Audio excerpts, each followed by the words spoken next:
Né censure, la tua radio.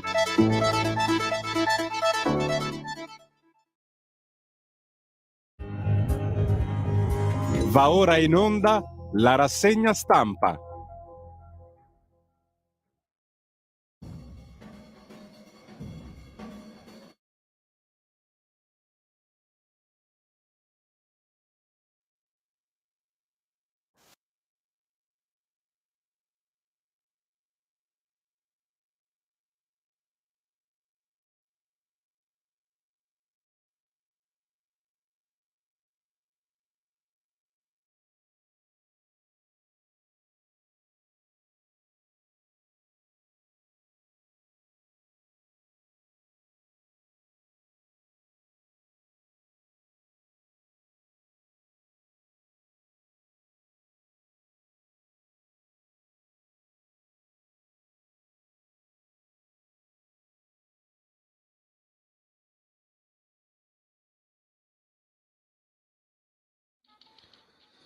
Un cordiale buongiorno a tutte le ascoltatrici e a tutti gli ascoltatori da Giulio Cainarca e ben trovati all'appuntamento con la rassegna stampa.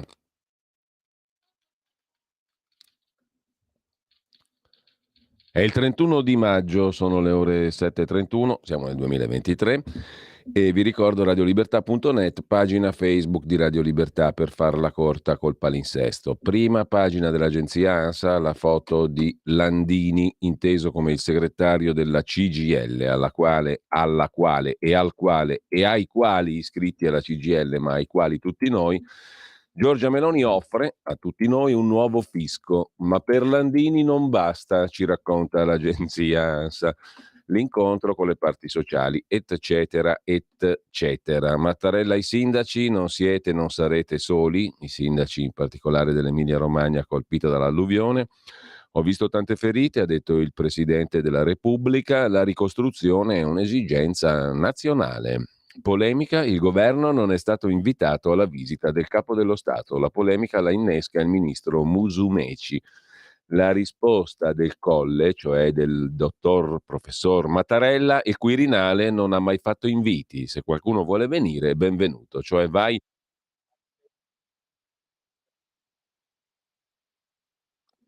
al ministro Musumeci. La Corea del Nord lancia un satellite militare, ma cade in mare. Ferma condanna degli Stati Uniti, aumentano le tensioni nella regione. Professoressa aggredita, il sedicenne è stato arrestato per tentato omicidio, sembra un'ipotesi di reato abbastanza logica. In Sicilia crolla il Movimento 5 Stelle dopo il voto alle amministrative, Fratelli d'Italia leader nel centrodestra, ovunque sostanzialmente. Cresce la Lega, Forza Italia apre un nuovo corso, PD incolore, sintetizza l'agenzia ANSA. Il Movimento 5 Stelle ha occupato la giunta per le elezioni, ira di Fratelli d'Italia, scontro sulle schede nulle, ma il voto slitta di una settimana. I componenti di Fratelli d'Italia parlano di un atto di violenza estrema. Diremmo squadristica? Sarebbe divertente se fosse stata definita così da parte di Fratelli d'Italia. In ogni caso non credo che il popolo italiano sia molto interessato all'occupazione della giunta per le elezioni. Mentre una giovane incinta di 7 mesi è scomparsa nel milanese, la famiglia non crede a un allontanamento volontario, la sorella ha postato foto per le ricerche, ha il pancione molto evidente e un tatuaggio. Scivola a centropagina come se niente fosse il MES, meccanismo europeo di stabilità o salva stati che dir si voglia. Mai dovrete passare sul mio cadavere, dicevano tutti quelli del governo, adesso arriva il MES tranquillamente e passerà. La proposta di ratifica in aula alla Camera dal 30 giugno, lo ha stabilito la conferenza dei capigruppo. Ma cosa volete che importi? Un punte MES o giù di lì?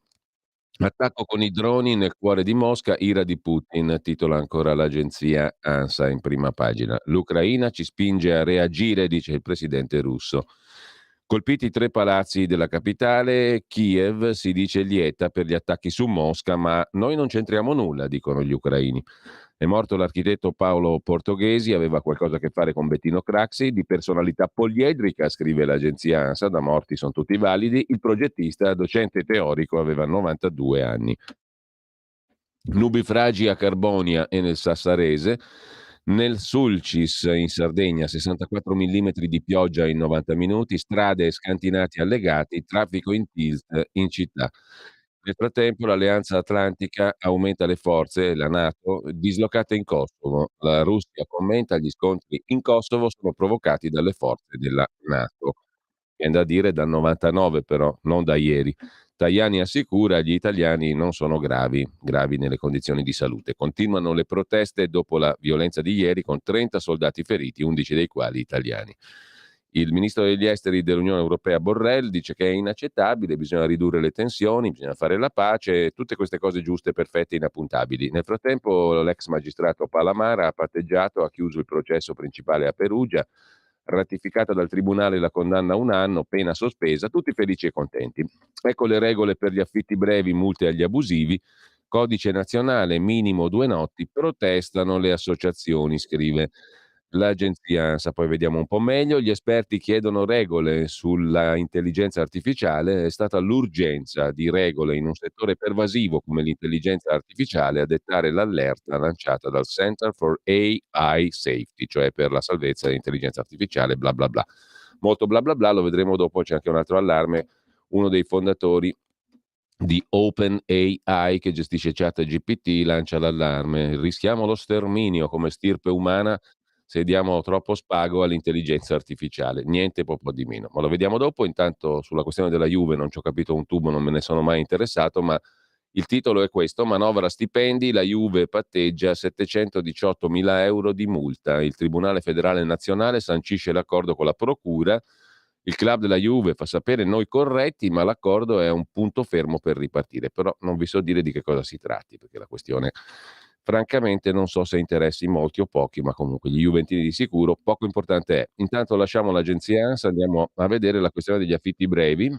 Ormai tutti quelli che hanno una stanzetta, un garage, un buco, un bidone, si improvvisano gestori di Airbnb e affini. Un codice identificativo nazionale, si chiamerà CIN, assegnato dal Ministero del Turismo a ogni immobile a uso abitativo oggetto di locazione per finalità turistiche. L'obbligo di segnalare l'inizio dell'attività per chiunque eserciti in forma imprenditoriale, con multe fino a 10.000 euro, e nei centri storici delle città metropolitane durata minima del contratto di locazione per finalità turistiche che non può essere inferiore a 2 notti, fatta eccezione per l'ipotesi in cui la parte conduttrice sia costituita da un nucleo familiare numeroso composto da almeno un genitore e 3 figli. Sembra una grida di quelle manzoniane. A proposito, ieri ci abbiamo provato e abbiamo registrato l'introduzione. Vi ricordate il Manzoni quando, per giustificare la storia dei Promessi Sposi, o meglio per introdurre la storia dei Promessi Sposi, dice: ma io ho trovato un manoscritto secentesco scritto in un linguaggio molto barocco, molto ampolloso, che raccontava però una storia molto bella, quella appunto di Renzo, Lucia e tutto il resto, quella dei Promessi Sposi. L'artificio, l'espediente del manoscritto secentesco introduce, è l'introduzione appunto ai Promessi Sposi. E poi il capitolo 1 abbiamo registrato anche quello con la celeberrima Quel ramo del lago di Garda, come ha detto la famosa giornalista di Rai 1, mi pare, tal Bortone, il ramo del lago di Garda e tutto il resto. Abbiamo provato a registrarlo, quindi poi magari lo manderemo in onda, perché no? Una lettura integrale dei Promessi Sposi si impone nel 150° anniversario della morte di Alessandro Manzoni. Comunque sono alcune delle novità del disegno di legge sugli affitti brevi, torniamo lì, su cui è al lavoro la grida. La grida è stata prodotta appunto in tema di affitti brevi. È al lavoro il governo, una bozza circola da queste ore, bla bla bla. Ministra Santanchè, vedremo.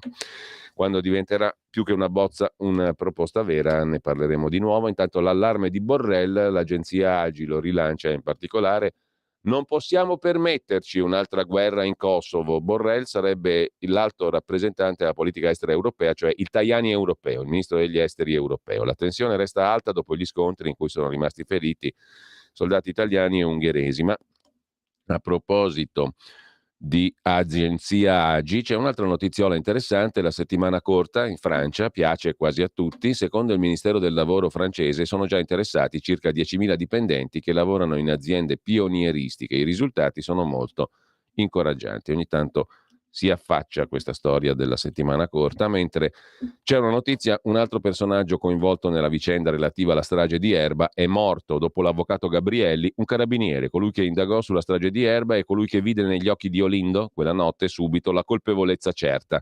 Era sparito da giorni, si era allontanato da casa mercoledì dopo una lite familiare. Il suo corpo è stato rinvenuto in un bosco.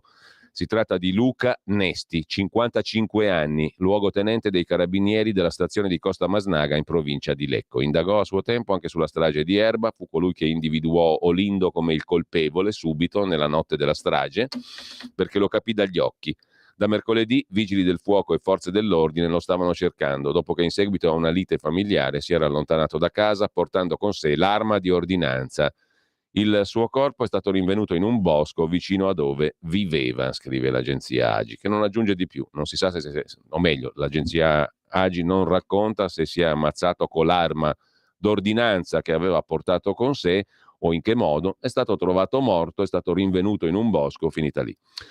Con ciò lasciamo anche l'agenzia AGI e andiamo ad ADN Cronos, laddove c'è l''ndrangheta. Il comandante della Guardia di Finanza in Emilia-Romagna ha detto che la mafia non si ferma di fronte a nulla. Sono stati sequestrati beni per 50 milioni di euro. Le mafie non si fermano di fronte a nulla, non si sono fatte intimorire dal Covid e nemmeno le alluvioni sono riuscite a bloccarle, ha detto il generale di divisione della Guardia di Finanza Ivano Maccani, comandante regionale Emilia-Romagna della Guardia di Finanza. Sentiamo un po'.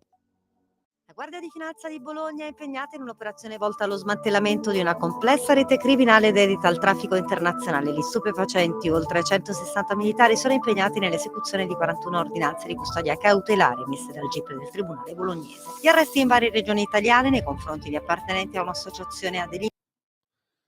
Vabbè, quel che l'è. Ci siamo fermati lì, non so perché, comunque è poco importante perché 41 soggetti sono stati colpiti da altrettante misure cautelari personali, soggetti ai quali abbiamo sottratto beni per oltre 50 milioni di euro. 50 milioni di qui, 50 milioni di là, ma l''ndrangheta è più viva che mai. A Bergamo preparava attentato incendiario, è stato fermato un minore, sostenitore dell'ISIS, dello Stato Islamico. Esiste ancora. Il fermo eseguito dalla polizia è stato disposto dalla Procura per i minorenni di Brescia, convalidato dal GIP del Tribunale per i minorenni.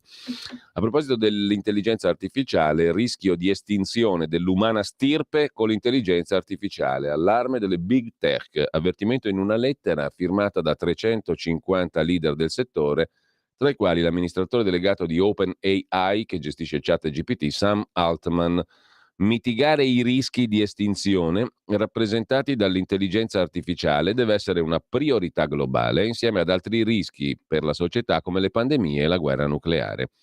È un'altra fonte di controllo sociale questa storia dell'intelligenza artificiale, sia in positivo che in negativo che sotto il profilo dei rischi. Rischi, pandemia, guerra, Covid, compagnia bella, adesso si aggiunge pure l'intelligenza artificiale, naturalmente in una chiave di complottismo globale assoluto.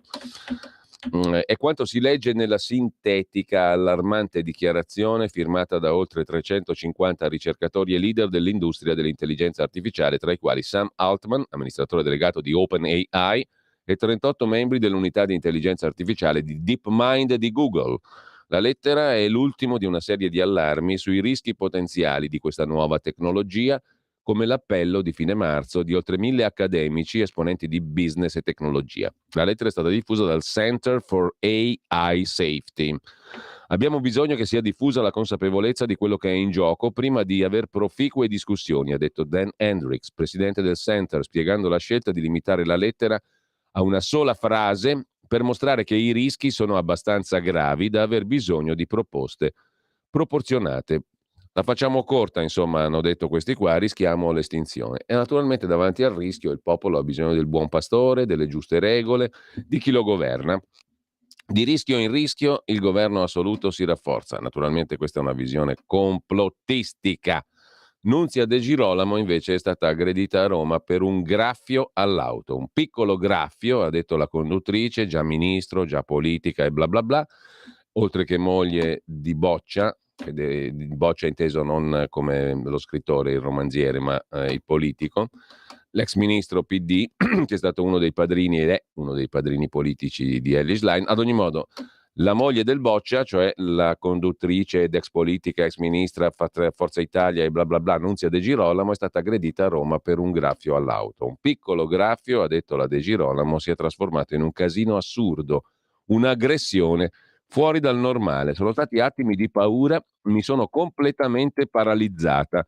Ho sperato che quel ragazzo non aprisse la portiera della mia auto. Sarebbe potuta finire male per la straordinaria follia di un uomo, ha detto Nunzia De Girolamo, ancora incredula, commentando l'aggressione subita in auto nella centralissima via Mazzini a Roma. Capita a tutti avere un lievissimo sinistro, soprattutto in una città trafficata. Un piccolo graffio si è trasformato in un casino assurdo, un'aggressione fuori dal normale, con calci violenti contro la mia portiera e la conseguente rottura di uno specchietto della mia auto.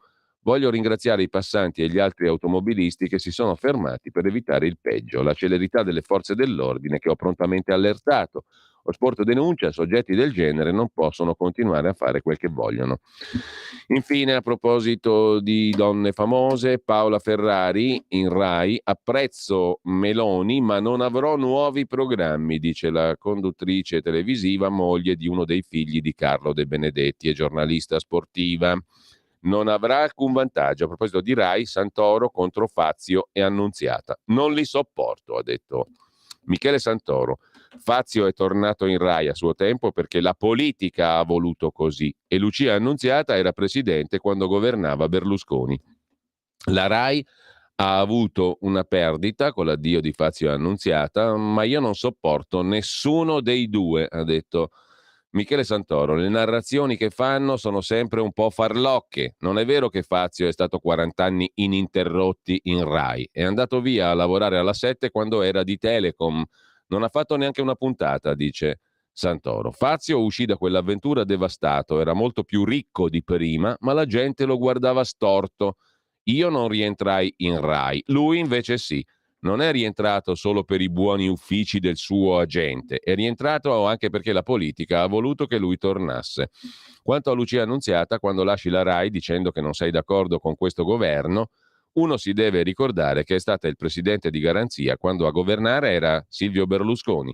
Lucia Annunziata è subentrata a Paolo Mieli, che si dimise dopo aver posto come condizione il rientro di Enzo Biagi, Daniele Luttazzi, Michele Santoro. Lucia Annunziata è subentrata. Questi due colleghi sono stati il perno attorno a cui è ruotata una politica culturale in Rai fatta di esclusioni. Cioè i fascisti sono loro, dice in sostanza Santoro. Con ciò lasciamo le agenzie, andiamo rapidi alle prime pagine dei quotidiani di oggi, partendo come al solito da Avvenire, il quotidiano di ispirazione cattolica. Maternità surrogata, un netto no da sinistra è il titolo d'apertura. Intellettuali, esponenti PD, femministe sono per confermare il divieto alla maternità surrogata. Un appello firmato da oltre 500 intellettuali, sindaci, amministratori locali, ex parlamentari, sindacaliste, femministe, per dire no alla maternità surrogata. La rete No GPA, gestazione per altri, attiva dal 2019, riesce a sfrondare le differenze politiche e lanciare un richiamo al Parlamento europeo, al Parlamento nazionale, alla vigilia di giorni che si annunciano caldi per l'esame della proposta di legge targata Fratelli d'Italia sul reato universale di utero in affitto. Ma l'iniziativa ha presa soprattutto nel centro-sinistra e nel PD, all'indomani di una sconfitta alle amministrative che diversi osservatori hanno attribuito anche all'eccessiva insistenza della nuova segreteria Schlein sui diritti individuali, cioè uno schiaffo da avvenire alla segreteria Schlein. Vedete che la sinistra dice no alla maternità surrogata, al contrario di quello che afferma la segretaria del PD Elly Schlein, la cui posizione si va indebolendo giorno dopo giorno. Intanto il governo è pronto a fare il 7° decreto armi per la guerra in Ucraina. Nella riunione del Comitato di Controllo Servizi, Copasir, coperta da segreto, il ministro della Difesa Crosetto ha anticipato i contenuti del nuovo decreto interministeriale di sostegno militare all'Ucraina. Gli aiuti dovrebbero riguardare i sistemi antimissile SAMP-T già forniti a gennaio, munizioni, equipaggiamento per ridurre i rischi da contaminazione. Smentito l'addestramento di piloti ucraini per i caccia F-16. Intanto un raid di droni su Mosca, con lievi danni, provoca l'ira di Putin. Colpita pesantemente Kiev, almeno una vittima, così In prima pagina su Avvenire, il Corriere della Sera apre su questo: i droni su Mosca e l'ira di Putin. È l'Ucraina che dice non c'entriamo nulla. E poi un sorridente Mattarella tra gli alluvionati, sorridenti anche loro. Niente pause negli aiuti. Romagna ferita, ma siamo tutti con voi. Identità e riforme da fare è il titolo dell'articolo di fondo firmato dal professor Angelo Panebianco sul tema delle riforme. La Juve patteggia, Agnelli va a processo, una multa da 718.000 euro e poi il Kosovo. La cittadina di Zviekan diventa una polveriera, i serbi in piazza. Il Kosovo è nostro, dicono i serbi. Il giorno dopo l'attacco, che ha ferito 34 militari, tra i quali 14 italiani, 2 ancora ricoverati, gli altri stanno bene, l'atmosfera in Kosovo rimane intrisa di violenza. Zviekan sembra davvero un mondo capovolto, scrive Marco Imarisio sul Corriere della Sera. Sul viale che conduce in centro, quasi ogni villetta espone la bandiera serba e quella russa. Arrestato il sedicenne che ha accoltellato la prof, e poi mistero a Milano, incinta di 7 mesi, scompare Giulia, 29 anni, dopo la lite con il fidanzato. Nel PD è tensione su Schlein, basta fare da sola, dicono non pochi nel Partito Democratico. Il Fatto Quotidiano apre con gli eversori. Chi sono? Naturalmente quelli di destra. La destra frega il seggio a chi ha vinto e lo dà a chi ha perso. Scippo elettorale, colpo di mano per il senatore Gentile, un esponente calabro dei Fratelli d'Italia, e il Movimento 5 Stelle occupa la giunta delle elezioni. Un emendamento per regalare al forzista, non è Fratelli d'Italia, è Forza Italia, comunque Gentile, esponente calabrese di Forza Italia, un emendamento per regalare a lui, forzista trombato, il posto di Orrico, 5 Stelle. Conte e compagnia bella protestano e devono intervenire i commessi. Il voto è rinviato di 7 giorni. Insomma, si lotta per la cadrega. La cadrega, il cadreghino, il seggio, che non spetterebbe ai 5 Stelle ma al forzista trombato. Vedremo come andrà a finire. È una questione per la quale il popolo freme. Parte la nuova raccolta fondi della nostra fondazione umanitaria, scrive il Fatto, con i volontari di Cuore e Territorio, accanto alle popolazioni sfollate per l'alluvione in Emilia-Romagna. E poi il day after, dopo le elezioni amministrative, colpire uniti o separati? PD e 5 Stelle si mettono insieme o no?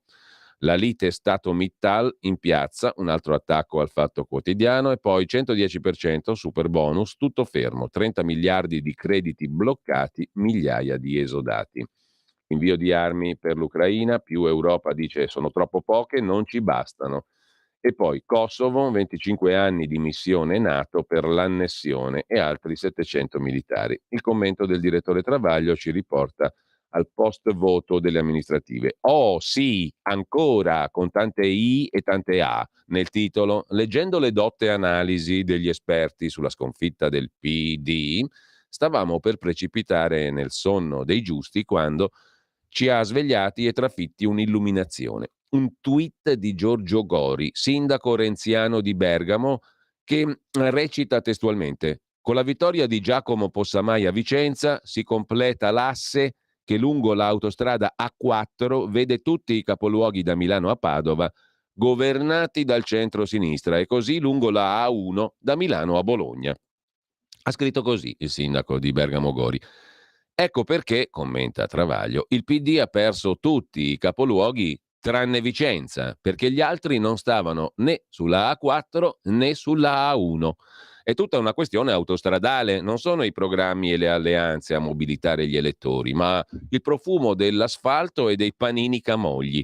Resta da spiegare perché Gori tronchi la A4 a Padova anziché a Trieste, dove c'è un sindaco di destra al quarto mandato, e la A1 a Bologna anziché a Napoli, forse perché in mezzo c'è una decina di capoluoghi di destra, ma a dettagli a parte il ragionamento fila.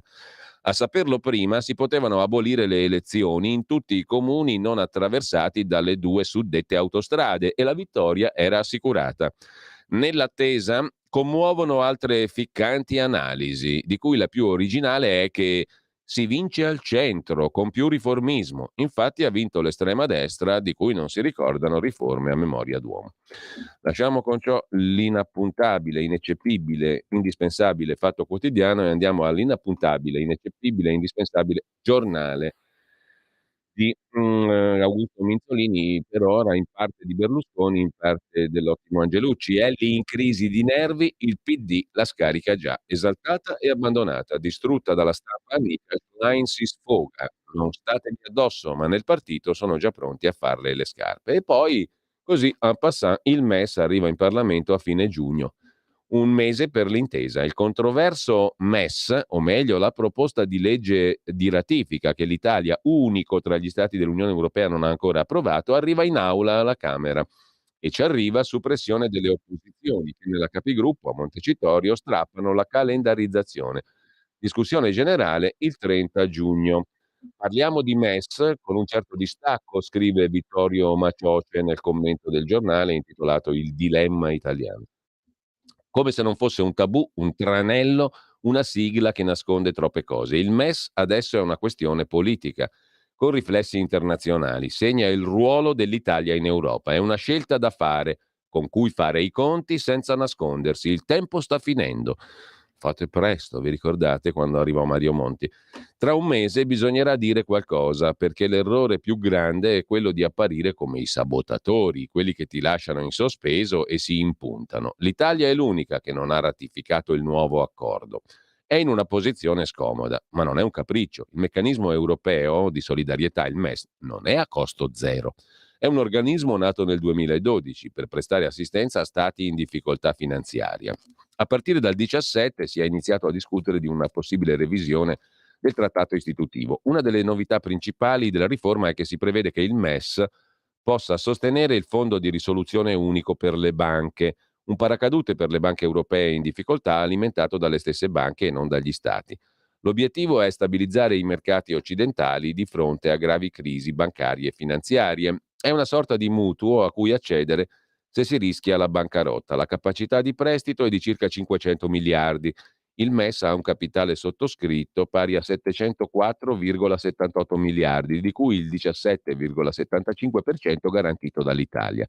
Così sembra un affare. I problemi cominciano se quei soldi accetti di usarli e non hai conti pubblici in regola. A quel punto il direttore del MES, la Commissione europea e la BCE potrebbero commissariare la politica economica. In realtà l'Europa già condiziona la legge di bilancio. In Italia lo sappiamo, la parola chiave è fiducia. Ci si può fidare dell'Europa? La risposta dovrebbe essere scontata, scrive Vittorio Macioce sul giornale. Siamo tra quelli che hanno fondato il nucleo dell'Unione Europea, il Trattato di Roma, eccetera, eccetera. Se non ci fidiamo noi, chi dovrebbe fidarsi? Ma non tutto è così semplice. L'Europa ci ha messo del suo, la sfiducia che a volte si respira verso di noi è frutto di una fragilità alla sciagura dei conti pubblici italiani, i nostri debiti ci rendono ricattabili. Il problema dunque non è il MES, siamo noi, è questo che rende la posizione italiana difficile. L'Italia o è in grado di vincere la partita sul MES o finirà per pagare il suo no a caro prezzo. Il guaio è che in questa situazione non abbiamo alleati, tutti gli altri stati hanno firmato, possiamo provare a chiedere modifiche ma saranno marginali. L'unica possibilità è ottenere il massimo beneficio per il nostro sì, far sentire il peso di una scelta che non ci convince, ma a cui tengono tutti in Europa e vedere tutto questo, in Europa e non solo, attenzione, e vedere tutto questo come un rilancio e non una resa. Ratificare il MES non significa usarlo, è una possibilità che non siamo costretti ad accettare. Ci tocca fidarci non solo degli altri, ma soprattutto di noi e di chi aveva detto mai il MES e adesso se lo firma. Quindi fidiamoci che va sempre bene. Andate avanti a fidarvi, fidatevi.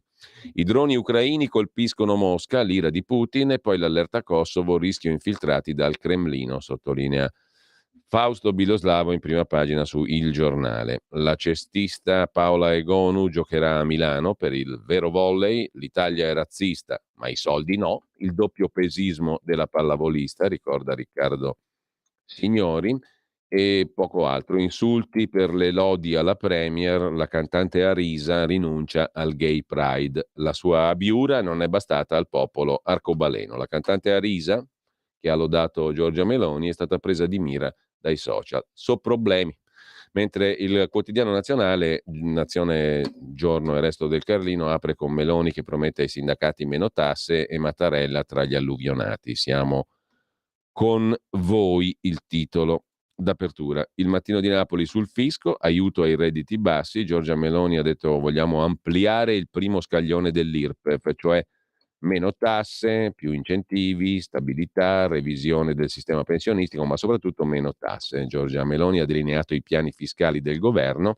Punto primo, riduzione progressiva delle aliquote IRPEF, cioè ampliare sensibilmente lo scaglione più basso per ricomprendervi molti più lavoratori. Mettere nello scaglione più basso delle tasse tanti contribuenti in più, cioè far pagare meno tasse a tanti cittadini in più. Questo è l'obiettivo enunciato dal premier Giorgia Meloni. Kosovo nel caos e poi stop alle armi, metal detector nelle scuole. A Napoli è emergenza bullismo, scrive il quotidiano napoletano Il Mattino in prima pagina. Metal detector e cani antidroga all'ingresso di scuola. È il primo esperimento messo in campo dai carabinieri per sensibilizzare i giovani napoletani sul tema delle armi.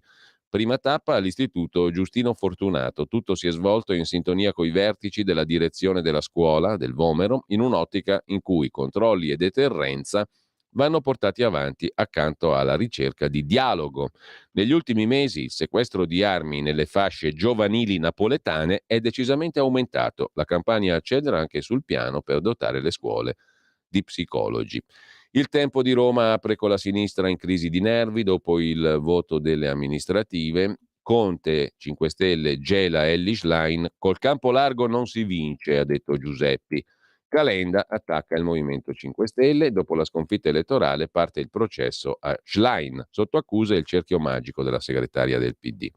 Elly Schlein ha già registrato un record. Nessuno peggio di lei nel Partito Democratico, scrive il Tempo di Roma, con una fantastica, come al solito, vignetta di Osho che raffigura Enrico Letta, la foto vignetta, e che cazzo a sto punto rimanevo io, no? Molte risate, molto bella, interessante, geniale, veramente. I sospetti di Salvini sui nomi famosi dei giochi, Olimpiadi Milano Cortina 2026, qua necessita la questione di un ulteriore approfondimento.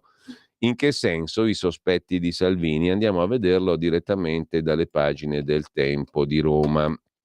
Eravamo in prima pagina, ci torniamo brevemente perché stasera a Budapest la Roma col Siviglia si gioca l'Europa League, scusate se è poco, meno IRPEF per i contribuenti e poi vediamo un po' sta storia dei sospetti di Salvini. Siamo a pagina 5, quei nomi famosi e i sospetti di Salvini. Nella fondazione Milano Cortina c'è la nipote dell'ex premier Mario Draghi. Ieri, durante la cabina di regia, il leader leghista ha chiesto chiarimenti. Ursula Bassi, ma perché è tutto sgranato così? Mica capito io. Questa edicola qua ogni tanto fa scherzi da prete. Ursula Bassi si era presentata a Firenze, oggi è Institutional Relations Manager delle Olimpiadi e delle Paralimpiadi. Ci sono poi il figlio del presidente del Senato Ignazio La Russa e Marco Francia, in passato nelle liste di Forza Italia. Ma secondo voi un paese così, ma cambierà mai? Adesso siamo onesti, ma questo qui è un paese che non cambierà mai. È il paese delle consorterie, l'aveva vista giusta Mikhail Bakunin, un anarchico vero, non quell'altro cucù che non è morto, adesso non se ne parla più, no? Quello là che digiunava, ha ripreso di nuovo a mangiare, basta, finita la festa, gabbato il cretino. Comunque, al di là di questo, non è piaciuta a Matteo Salvini la vera e propria occupazione che, secondo il leader leghista, è stata fatta all'interno della Fondazione Milano Cortina 2026, cioè questi magnano quantomeno fino al 2026, questo l'abbiamo capito. È l'ente che si occupa, insieme al Comitato Olimpico Nazionale, alla Regione Lombardia, alla Regione Veneto, ai 2 comuni, dei giochi invernali che si svolgeranno in Italia tra 2 anni. Il ministro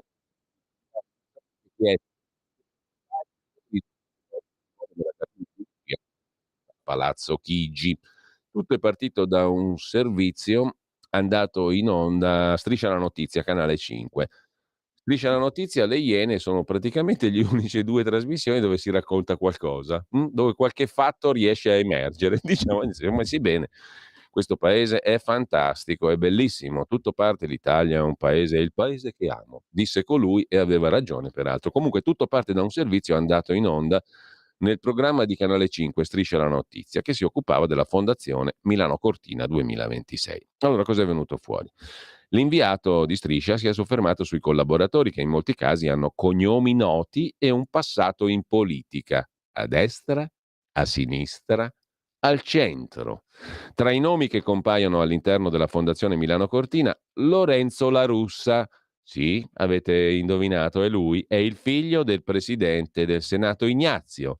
E poi Lavinia Prono, ex segretaria dell'attuale presidente del Senato La Russa. Cioè La Russa ha piazzato il figlio e la sua ex segretaria nella Fondazione Milano Cortina 2026.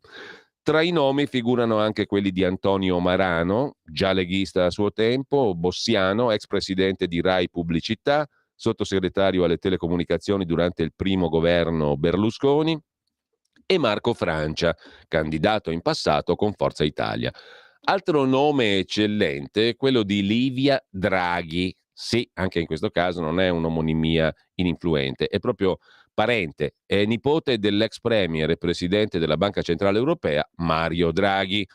Ma i 5 Stelle non mangiano anche loro come gli altri? Dovevano aprire il Parlamento come la scatola del tonno, poi hanno visto che dentro la scatola c'era il tonno e si sono mangiati il tonno e continuano a mangiarlo, perché per quanto riguarda il Movimento 5 Stelle figura Domenico De Maio, che era il vicecapo della segreteria dell'ex ministro De Maio per le politiche giovanili e lo sport, Vincenzo Spadafora, mentre in quota centrosinistra c'è Ursula Bassi, ex candidata al comune di Firenze, e Jacopo Mazzetti, che ha lavorato per l'assessorato allo sport del comune di Milano. L'inviato di Striscia ha chiesto spiegazioni alla fondazione, che ha risposto che nella selezione non c'è stata nessuna ingerenza da parte della politica. Matteo Salvini però ha voluto vederci chiaro e ha chiesto chiarimenti durante la cabina di regia che si è svolta ieri e che ha analizzato il lavoro fatto in questi mesi, prossimi passi per la manifestazione. Complimenti e applausi. Le consorterie, diceva l'ottimo Mikhail Bakunin, un anarchico vero. Vuoi vedere che adesso... Ma lasciamo perdere e torniamo invece a vedere le prime pagine. Repubblica, eccola qua che l'edicola comincia a macinare come da par suo. Calma, pazienza, perché deve comparire la prima pagina di Repubblica. Nel frattempo facciamo in tempo ad ascoltare il primo capitolo dei Promessi Sposi. Fresco, proprio... Dai, buttalo là, così. No, ecco è comparsa Repubblica, ci siamo schivati i Promessi Sposi. Repubblica apre la prima pagina con i tormenti del PD, che è una roba molto manzoniana come titolo, no? Sono i tormenti, la notte tormentosa dell'innominato. Il giorno dopo la sconfitta Schlein deve fare, era come in un covile di pruni, diceva il Manzoni, no? Quello si rigirava nei suoi tormenti come in un covile di pruni. Bellissima espressione che a occhio e croce quasi nessuno intenderà, e quindi fate una bellissima figura citandola in società. I risultati deludenti delle amministrative creano tensioni all'interno del PD. Parla Renzi, intervistato da Repubblica, fare luce su politici e cronisti registrati dai servizi. Vede il marcio, non solo in Danimarca, bensì anche in Italia, dice Renzi. E Cantone, magistrato anticorruzione, abolire l'abuso d'ufficio aiuta la corruzione. Bello, ben detto, ineccepibile, bravo, bene, bis. Record nello spazio, 17 astronauti in orbita. Dalla Stazione Spaziale Internazionale una parte dei 17 astronauti attorno alla Terra. Per qualche ora presenze senza precedenti, ci informa Repubblica. Ce n'è tanta di gente nello spazio, diciamo così. Intanto il sociologo Ilvo Diamanti nota che dopo il voto amministrativo abbiamo capito una cosa: è finita la storia dei legami tra partiti e territori. Molto interessante. Intelligenza artificiale, ora tra i rischi anche la nostra estinzione, scrive Repubblica con Pierluigi Pisa in prima pagina. L'umanità potrebbe estinguersi per colpa dell'intelligenza artificiale. L'allarme esplosivo arriva da coloro che hanno acceso la miccia. Sam Altman, CEO di OpenAI, è tra i principali firmatari di questa lettera inquietante, che servirà senza dubbio a dire: noi siamo consapevoli del rischio, però adesso vi proponiamo noi le soluzioni. Popolo, seguici. Stretta su Airbnb, minimo 2 notti per i soggiorni in città, la proposta governativa della ministra Santanchè. Ma andiamo a vedere anche la consorella di Repubblica, La Stampa di Torino, che apre la sua prima pagina con un virgolettato che introduce un'intervista, niente po' di meno che a Romano Prodi, il nuovo che avanza dopo essere avanzato. Sceglie parole severe, in questi giorni, dice Prodi, sono emersi 2 segnali nuovi che non si debbono sottovalutare. Nessuno ha ragionato su un sistema informativo che dopo decenni di duopolio si sta trasformando in un monopolio della destra, con Giletti che arriva, ritorna e fa il monopolio dell'informazione insieme a Nicola Porro. Così siamo davanti a un governo che punta a prendersi tutto, ammonisce il professor Prodi. C'è una parola semplice che riassume tutto questo: autoritarismo. Così si sta cambiando la natura del paese, dice Romano Prodi. In Italia c'è un'involuzione autoritaria. Naturalmente questa cosa di Prodi poi verrà commentata, verrà dileggiata, si perderà un sacco di ottimo e prezioso tempo su questa cazzata. Dopodiché passeranno il MES, la mancata riforma di questo e di quell'altro, no, però bisogna parlare di quello che ha detto Prodi. In Italia c'è un'involuzione autoritaria, c'è il fascismo. No, ma che il fascismo non c'è, noi siamo bravi, siamo democratici e bla bla bla bla bla bla bla bla bla bla bla bla bla. Tutto già visto, tutto già sperimentato. Nel frattempo prendetevi paura per l'intelligenza artificiale e per la guerra. Quella forse è la possibilità più rischiosa che abbiamo davanti, ma non importa. Noi, minoranza serba, costretti all'apartheid. Al bar di Zvečan, Tomislav Milentijevic e i militari di KFOR, italiani, ungheresi, polacchi e americani, sedevano agli stessi tavolini fino a 2 giorni fa, quelli con vista sulle colline sulla fortezza medioevale.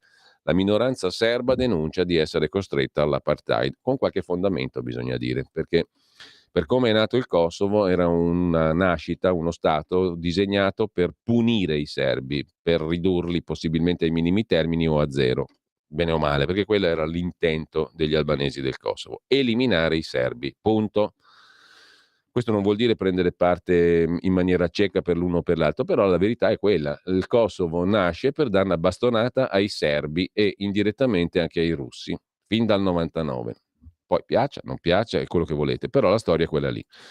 E hanno messo al potere una banda di tagliagole infami come Hashim Thaçi, condannato in più sedi e che diventa premier dopo aver capeggiato bande di terroristi veri e propri. E di tagliagole, bisogna dire la verità, hanno tagliato tante gole quei personaggi lì. Sempre dal primo piano della Stampa di Torino, cos'è che c'è di interessante? A Torino parte il Festival dell'Economia con tanta bella gente, la solita, sempre quelli, le consorterie, mentre sul fisco l'offerta di Meloni a Landini non basta. E poi c'è un paradosso notato dal marito della chiarissima conduttrice figlia di Enrico Berlinguer, Bianca Berlinguer, conduttrice ineccepibile su Rai 3 ovviamente, da secoli, e il marito di lei è il senatore Luigi Manconi, che nota peraltro un dato di fatto: paradosso da patrioti, non ci sono mai stati così tanti sbarchi di immigrati in Italia come da quando governa la destra, per cui cosa vi lamentate? Scusate, adesso con il governo Meloni si sono quadruplicati gli sbarchi rispetto a prima, rispetto a Draghi e precedenti, quindi cos'è che ci avete da lamentarvi voi che vedete gli sbarchi come il benessere futuro, il non plus ultra, il futuro dell'Italia, quello che ci mette a posto le pensioni, che ci mette a posto la demografia e compagnia bella? Rallegratevi con il governo di destra che ha quadruplicato, quintuplicato gli sbarchi in Italia, o no? Nel frattempo lasciamo la prima pagina della Stampa e andiamo come un solo uomo, anche se siamo in due, saluto e ringrazio in parte tecnica Federico Borsari in regia, a vedere la verità, sempre che la nostra edicola ci consenta di farlo. Intanto a che ora siamo giunti? Siamo giunti alle 8:13 e ve lo ricordo perché qualcuno di voi magari lo avrà dimenticato, questo è un giorno eccezionale, è un giorno straordinario, non si è mai visto nella storia dell'umanità il 31 maggio del 2023, pensateci. Perché esatto, è inoppugnabile più che esatto, diciamo, è esatto e inoppugnabile, tutte e due le cose. Per cui pensateci un attimo e rendetevi conto che state vivendo una giornata eccezionale, che non c'è mai stata e che non ci sarà mai più. Oggi è un giorno straordinario, sempre, tutti i giorni, ma conviene ricordarselo, no? Cosa dite? La Verità, questa bella parola che è una bellissima testata, diciamo che dopo il Corriere Repubblica, La Stampa, Il Giornale, Il Fatto è il nostro quotidiano preferito insieme a tutti gli altri, per la Schlein è già conto alla rovescia. La vede male il direttore Maurizio Belpietro per la segretaria del PD. I 5 Stelle a pezzi in fuga dal campo largo. Nel PD sono in molti a scommettere che la segretaria, ribattezzata Ellie Nine, cioè no, Schlein poco, Nine no, non resterà in carica fino alle elezioni europee, in vista delle quali c'è movimento anche nel centrodestra. La Lega cerca una nuova casa. Nel frattempo Italia e Francia fermano la follia degli Euro 7, la roba delle automobili, e poi sugli affitti brevi il governo fa autogol, norme socialiste secondo Daniele Capezzone, un brutto scivolone, quello proposto da Daniela Santanchè sulla regolamentazione estrema, molto leguleia, molto da grida manzoniana, le grida manzoniane, è, sì, una roba così l'abbiamo letta prima, molto dettagliata, molto leguleia.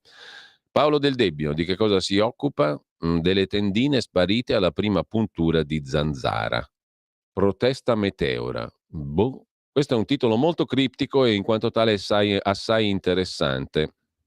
Come di incanto, scrive Del Debbio, da par suo va detto, le tende e le tendine sono scomparse. I giovani e le giovani universitarie che protestavano per il caro affitti si sono dispersi, hanno abbandonato i loro campeggi di battaglia, dall'oggi al domani senza una spiegazione. Tutto questo nonostante il fatto che giornali, TV, radio si erano recati ad ascoltare le ragioni della loro protesta. Ah, ho capito, sono sparite le tende di quelli che protestavano per il caro affitti perché sono arrivate le zanzare. Ci sono arrivato pure io.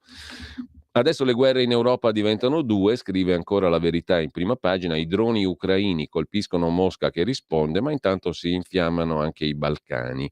Il segretario del Partito Popolare Serbo parla di patti violati, provocazioni continue dei kosovari, così non si può andare avanti. Dopodiché abbiamo la cantante Arisa, da icona gay a reietta perché non ha insultato Giorgia Meloni, e naturalmente non è la verità se non parla almeno in una pagina o due di vaccini. Vaccini, effetti avversi e decessi, AIFA, Istituto Superiore Sanità e Istat negano i dati. Alla faccia della trasparenza, non ce lo vogliono dire. Il caso Juve, il calcio declassa il falso in bilancio, e poi il regista Marco Bellocchio, compagno, quel tipo di compagni che poi gli piacciono anche ai preti, ma comunque io anticlericale per educazione, però non chiamatemi ateo, giusto appunto, no? Perché bisogna sempre tenersi aperta la porticina del paradiso. Con ciò lasciamo La Verità e andiamo a vedere anche Libero. Anche qui la nostra edicola ci fa penare, ma poi ci fa anche godere. Quindi apriamo la prima pagina di Libero e andiamo a vederci un bel virgolettato. Le parole di Elly Schlein dopo il tracollo elettorale. Non statemi addosso. Esplode la Schlein, sintetizza Libero. Cioè esplode il poco. Il PD processa la segretaria mai amata. Nelle chat i compagni la sfottono e anche Conte frena sulle alleanze. Mentre volevano provare a isolare Giorgia Meloni, sono rimasti isolati, scrive Fausto Carioti. Il Partito Democratico invece ha proposto di ripartire da Gorgonzola, dove ha vinto.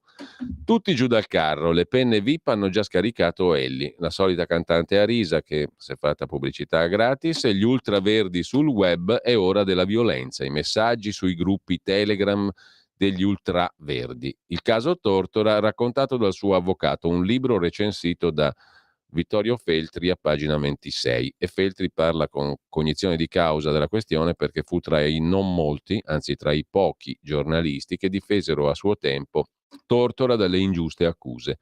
In un libro il suo avvocato Raffaele Della Valle, che avete sentito diverse volte anche intervistato qui in radio da Pierluigi Pellegrin, ricostruisce la tragedia giudiziaria che coinvolse il famoso giornalista. La giustizia fallace continua a fallire. In un libro, appunto, l'avvocato Della Valle parla di sciatteria, pressapochismo, inosservanza delle norme processuali, come durante l'Inquisizione. E viene di nuovo a proposito la storia della colonna infame del nostro carissimo amico Alessandro Manzoni. Francesco Costner, Raffaele Della Valle sono i due autori del libro intitolato Quando l'Italia perse la faccia, l'orrore giudiziario che travolse Enzo Tortora. Edito da Pellegrini Editore, 160 pagine, 15 euro, prefazione di Salvo Andò, postfazione di Santo Emanuele Mungari. Il lettore dirà, ma allora è una fissazione. Ancora Enzo Tortora? La mia risposta, scrive Vittorio Feltri, recensendo il libro di Raffaele Della Valle, Quando l'Italia perse la faccia, Pellegrini Editore, la mia risposta, scrive Feltri, è che finché avrò la forza di tenere un martello fra le mani, che in questo caso è la metafora della macchina per scrivere o dei suoi attuali surrogati cibernetici, lo picchierò, come fa il batacchio sulla campana, per ricordare la sua tremenda vicenda di Tortora e rendere edotti i distratti che il sistema, capace di stritolare un uomo per bene, è ancora lì, intatto. Una macchina che si avvale di magistrati negligenti e bisognosi di fama in perfetta sincronia svizzera, nel senso dell'orologio, con la cricca di giornalisti cicisbei delle procure e, nel caso di Tortora, invidiosi di un collega 1000 volte più bravo di loro. Stesso schema si applica per la prima citata questione della strage di Erba. Fuori da qualsiasi dubbio, non è questione di legittimo di dubbio e di legittimo sospetto, al di là di ogni ragionevole dubbio, no. Anche in quel caso siamo nella certezza, si può ben dire dopo tanti anni, però non si può riaprire il tutto. Anzi, chi cerca di riaprire la vicenda ne subisce delle conseguenze, come avremo modo di commentare e di vedere a breve. L'occasione di riparlarne di Tortora sta in un libro che consiglio vivamente, scrive oggi su Libero Vittorio Feltri. Il libro appunto di Raffaele Della Valle, Quando l'Italia perse la faccia, l'orrore giudiziario che travolse Enzo Tortora. Della Valle è stato il primo difensore di Tortora, identificato con il suo cliente al punto di soffrire quanto Enzo, una lacerazione del cuore e della mente che non gli ha tolto la lucidità del grande avvocato, come del resto fu magnifica la squadra dei legali di Tortora. Lo dico a ragion veduta, io seguii il processo a Napoli, scrive Feltri. E facendo il mio modesto lavoro di cronista non penzolante dalle labbra degli inquirenti, anzi inquisitori, ma propenso, come prassi notturna, a leggere le carte processuali invece che giocare al tavolo della noia con gli stimati colleghi, specializzati nelle carte da poker o da scopa, mi sono trovato a essere testimone angosciato di un'innocenza che zampillava come una fontana, da quelle che avrebbero dovuto essere prove per inchiodare l'imputato. Esempio, i pubblici ministeri scovarono sull'agenda di un camorrista, tale Giuseppe Puca, il nome Tortora seguito da un numero. Mi dissi, provo. Dalla camera di hotel afferrai la cornetta. Mi rispose sgraziatamente, minacciosamente, un signor Tortona, napoletano. Mi stramaledisse, non era lui il fottutissimo Enzo Tortora. Erano così predisposti a incastrare Tortora che interpretarono a comodo loro e delle loro tesi scombinate la grafia del camorrista Giuseppe Puca. Incredibile? Normale. Nessuno aveva verificato, nelle stanze dei giudici o della polizia giudiziaria, la circostanza che demoliva l'accusa e soprattutto documentava il pregiudizio di colpevolezza che in primo grado seppellì Tortora con una condanna a 10 anni di carcere. Ricordo lo sbiancare del volto di Raffaele Della Valle quando si udì la parola condanna. Stupore assoluto anche nel sottoscritto. Ma non è questo lo scampolo di memoria più amaro. La proclamazione della sentenza, scrive Vittorio Feltri, suscitò mugugni di soddisfazione in troppi cronisti che facevano sfacciatamente il tifo per i camorristi accusatori. Ci sono fatti che non si possono cancellare e pesano ancora.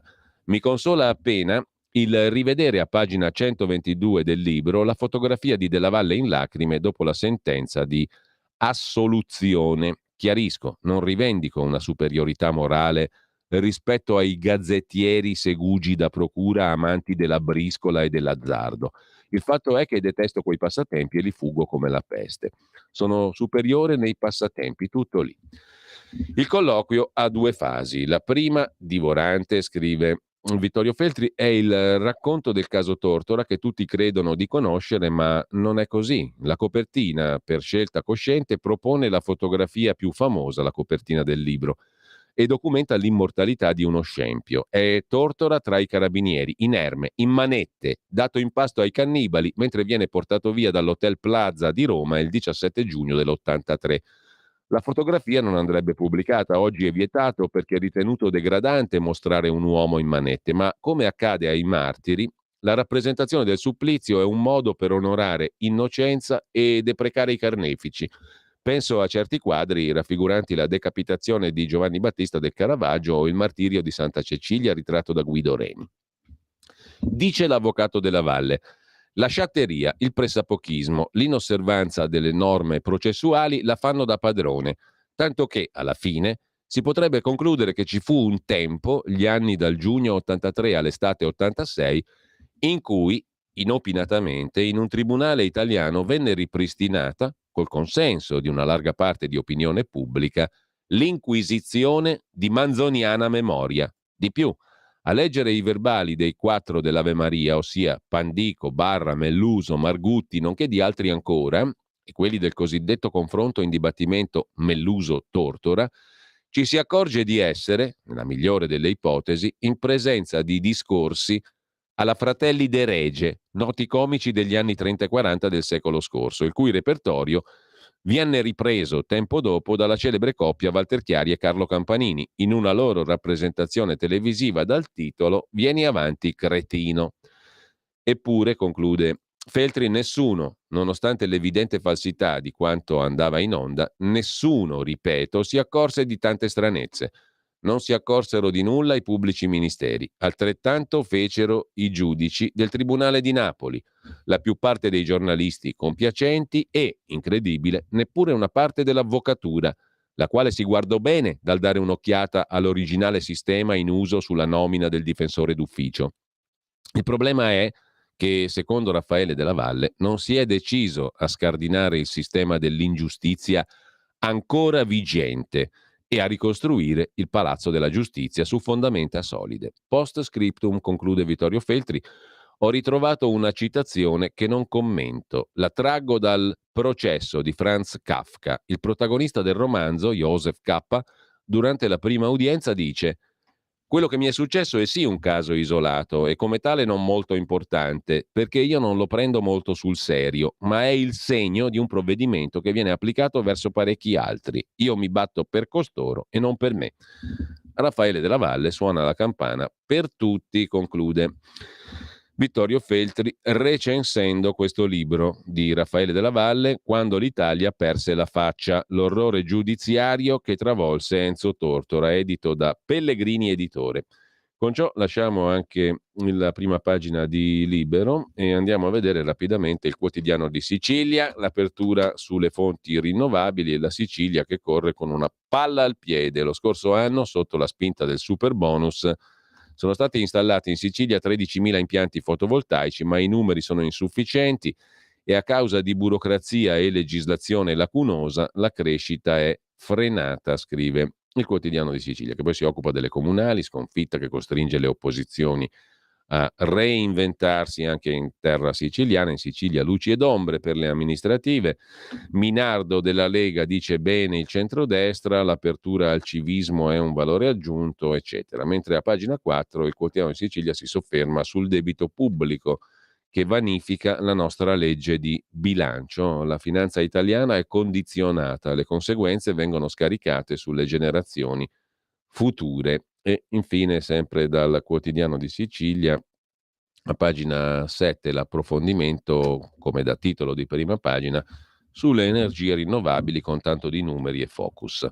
Vediamo anche il titolo del Manifesto, il quotidiano comunista, che apre con il pugno a Mosca, cioè l'attacco di droni nel cuore di Mosca. Danni lievi, ma lo shock è grande. Ora la capitale russa è a tiro.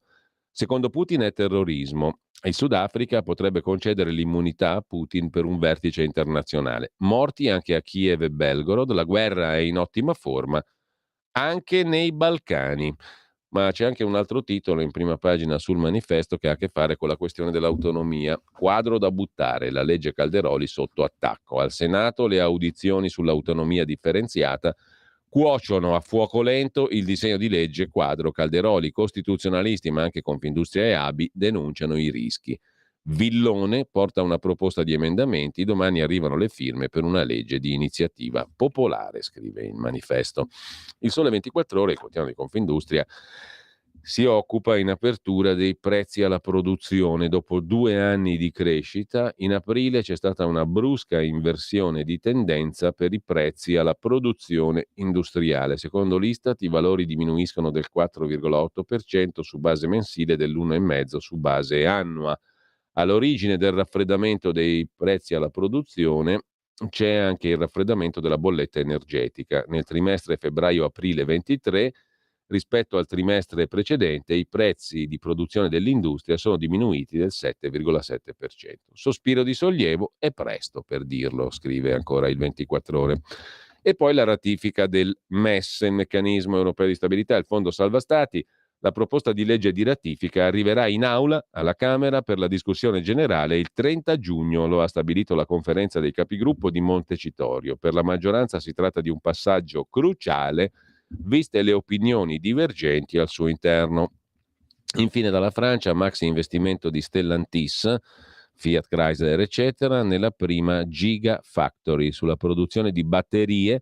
Stellantis ha alcuni anni da recuperare e con la Gigafactory di ACC può farlo per combattere l'offensiva cinese, dice il Chief Executive Officer di Stellantis Tavares, inaugurando la prima Gigafactory europea realizzata in Francia, in joint venture paritetica tra Stellantis, Mercedes-Benz e Total Energies, investimento 7 miliardi di euro. C'è un altro argomento in prima pagina sul quotidiano di Confindustria, la grande crescita delle banche ombra, shadow banking, può diventare un focolaio di crisi. Dopo l'ultimo rialzo dei tassi di interesse, ai timori delle autorità di vigilanza globali si sono aggiunti quelli del sistema finanziario ombra. Le banche ombra in Europa valgono più di 30 miliardi. Vediamo anche la prima pagina del Foglio. Il direttore Cerasa si occupa di Giorgia Meloni, è pericolosa non per ciò che fa ma per ciò che non fa. L'era del tecnopopulismo costringe l'opposizione al compromesso con la realtà. Poi in primo piano il Kosovo che si sente tradito dall'America, la Serbia alza la posta, la Russia tiene la sua presa. Si occupa di questo anche Sofri. In prima pagina sul Foglio, i feriti italiani in Kosovo squarciano per un attimo la nostra indifferenza, tutti stanno forzando la mano. E ancora in primo piano sul Foglio di oggi, oltre a Meloni e Salvini, 2 logiche opposte, il leghista Irride Schlein sconfitta, la Premier la difende. Vediamo se c'è qualcosa di divertente nell'Andreas Version di Andrea Marcenaro. Non l'ho ancora letta, la leggiamo insieme, cerchiamo di leggerla insieme. Buttiamo ogni anno 60 milioni di chili di medicinali, più o meno 1 chilo a testa. Sprechiamo tonnellate di farmaci prima che scadano, altre tonnellate prima di iniziare la terapia e magari di concluderla. Gettiamo nel cesso 2 miliardi di euro all'anno con uno schiocco di dita, senza contare la valanga di medicine non rimborsabili, vale a dire altri 5 miliardi. E in tutto questo, che è un vero e proprio baccanale della salute, il PD non sa trovare la miseria di una pillolina che gli stoppi la cacarella? Si conclude così Andreas Version di Andrea Marcenaro. Vabbè, accontentiamoci, va, accontentarsi è sempre meglio. Il Dubbio lo vediamo prima della pausa, il quotidiano degli avvocati, in primo piano il rapporto di Antigone sul sovraffollamento carcerario, peggio dell'Italia ci sono soltanto Cipro e la Romania, e poi l'apertura sulla questione di Bibbiano, la prova regina di Bibbiano, quella critica criminale al podcast Veleno. Nell'ordinanza i magistrati rimproverano allo psicoterapeuta Foti di aver osato mettere in dubbio l'inchiesta giornalistica. Lo psicoterapeuta di Bibbiano andava arrestato perché aveva un'opinione, scrive il Dubbio. Secondo l'ordinanza che 4 anni fa autorizzò le misure cautelari poi annullate per Claudio Foti, condannato nel processo Angeli e Demoni per lesioni gravi e concorso in abuso d'ufficio, nessuna accusa di affidi illeciti, il peculiare atteggiamento che denoterebbe il tasso potenziale di criminalità dell'indagato deriverebbe dall'aver criticato un podcast. Veleno. Se critichi il podcast sei colpevole, insomma, scrive Il Dubbio. La Premier accelera sulle riforme. Ha in mente anche quelle della giustizia? Si domanda sul Dubbio Valentina Stella in primo piano. Poi Massimo Cacciari, intervistato, Lega e Fratelli d'Italia divisi su tutto, ma alle urne sono uniti e vincenti. E con ciò abbiamo più o meno visto, sì, tutte le prime pagine dei quotidiani. Andiamo in pausa. Stai ascoltando Radio Libertà. la tua voce libera, senza filtri né censura. La tua radio.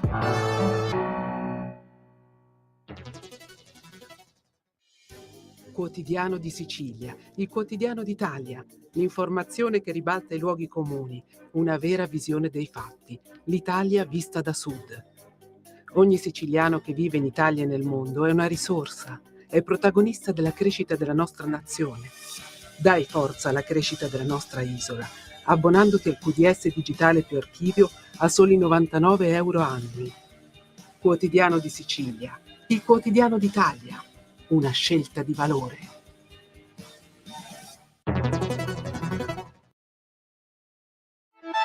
Stai ascoltando Radio Libertà, la tua voce libera, senza filtri né censure, la tua radio.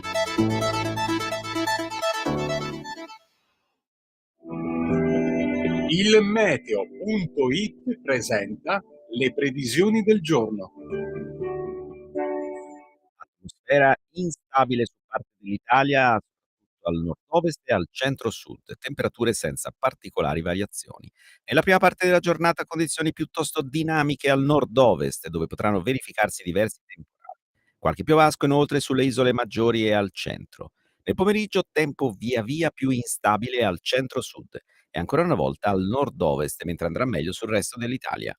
Per ora è tutto da ilmeteo.it, dove il fa la differenza anche nella nostra vita. Una buona giornata da Lorenzo Tedici.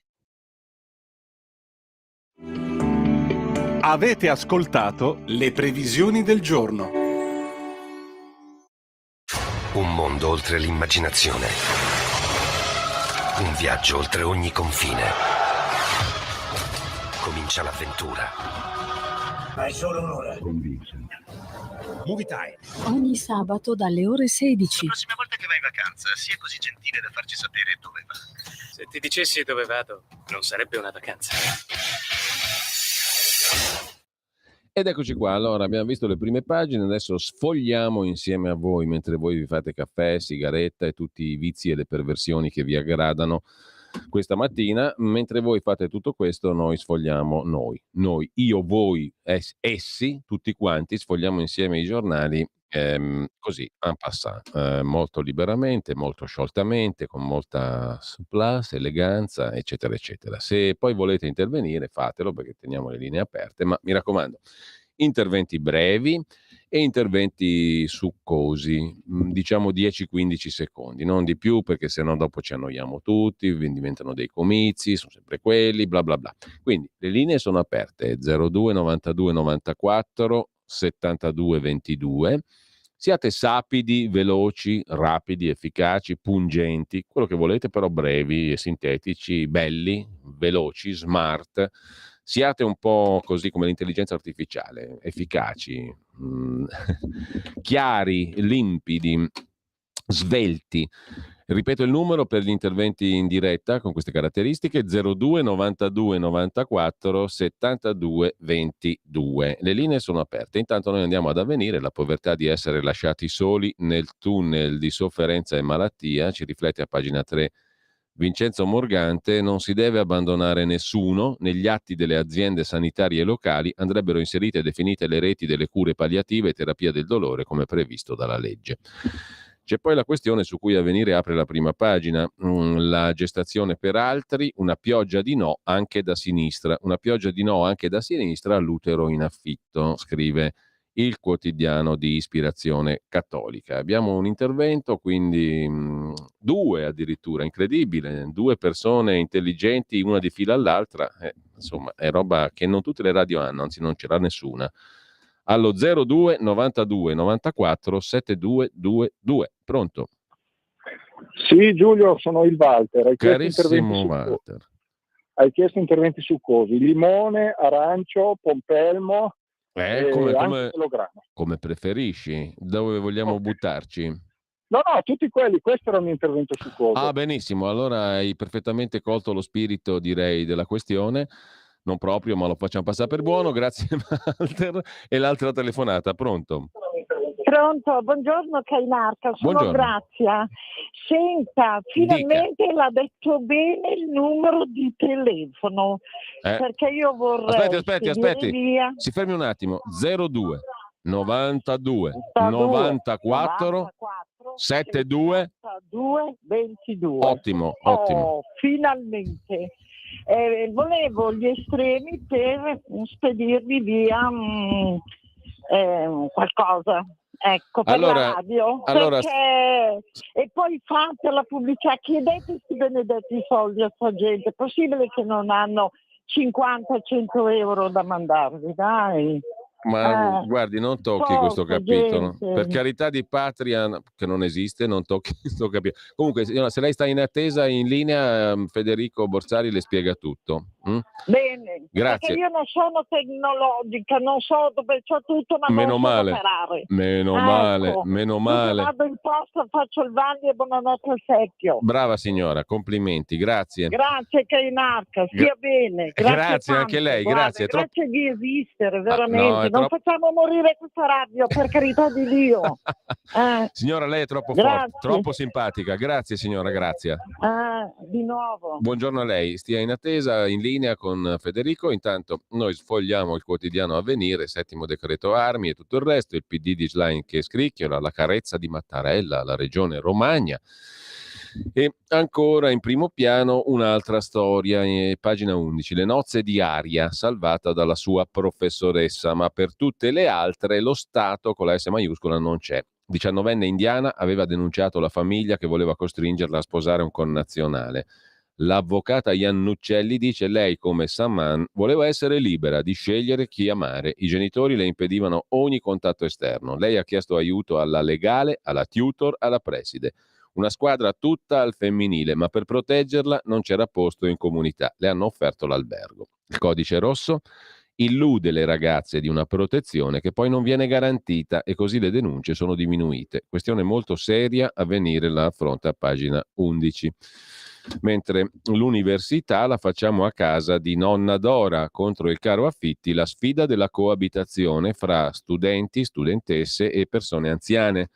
Siamo dalle parti di Milano, la storia di Claudia, studentessa allo IULM di Milano, che da 2 anni vive a casa di un'anziana signora grazie al progetto Prendi in casa. Condividiamo le spese e siamo diventate una piccola famiglia, racconta Claudia, con la signora Dora. L'associazione Meglio Milano dal 2004 ha attivato oltre 700 convivenze, ad aprire le porte anche giovani coppie e famiglie.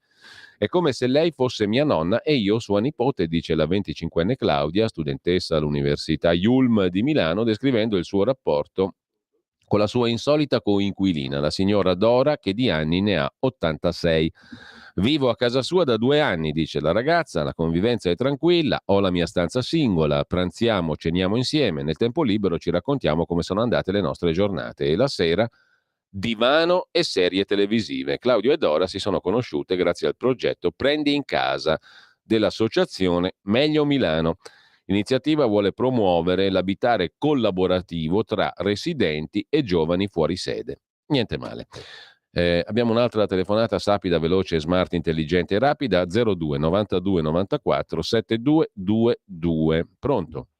Pronto? Sì, sono Graziano, chiamo da Gallarate Varese. Buongiorno Graziano. Se è libero il ripeto discorso oppure è specifico? No, è liberissimo, lei può parlare di quello che le pare.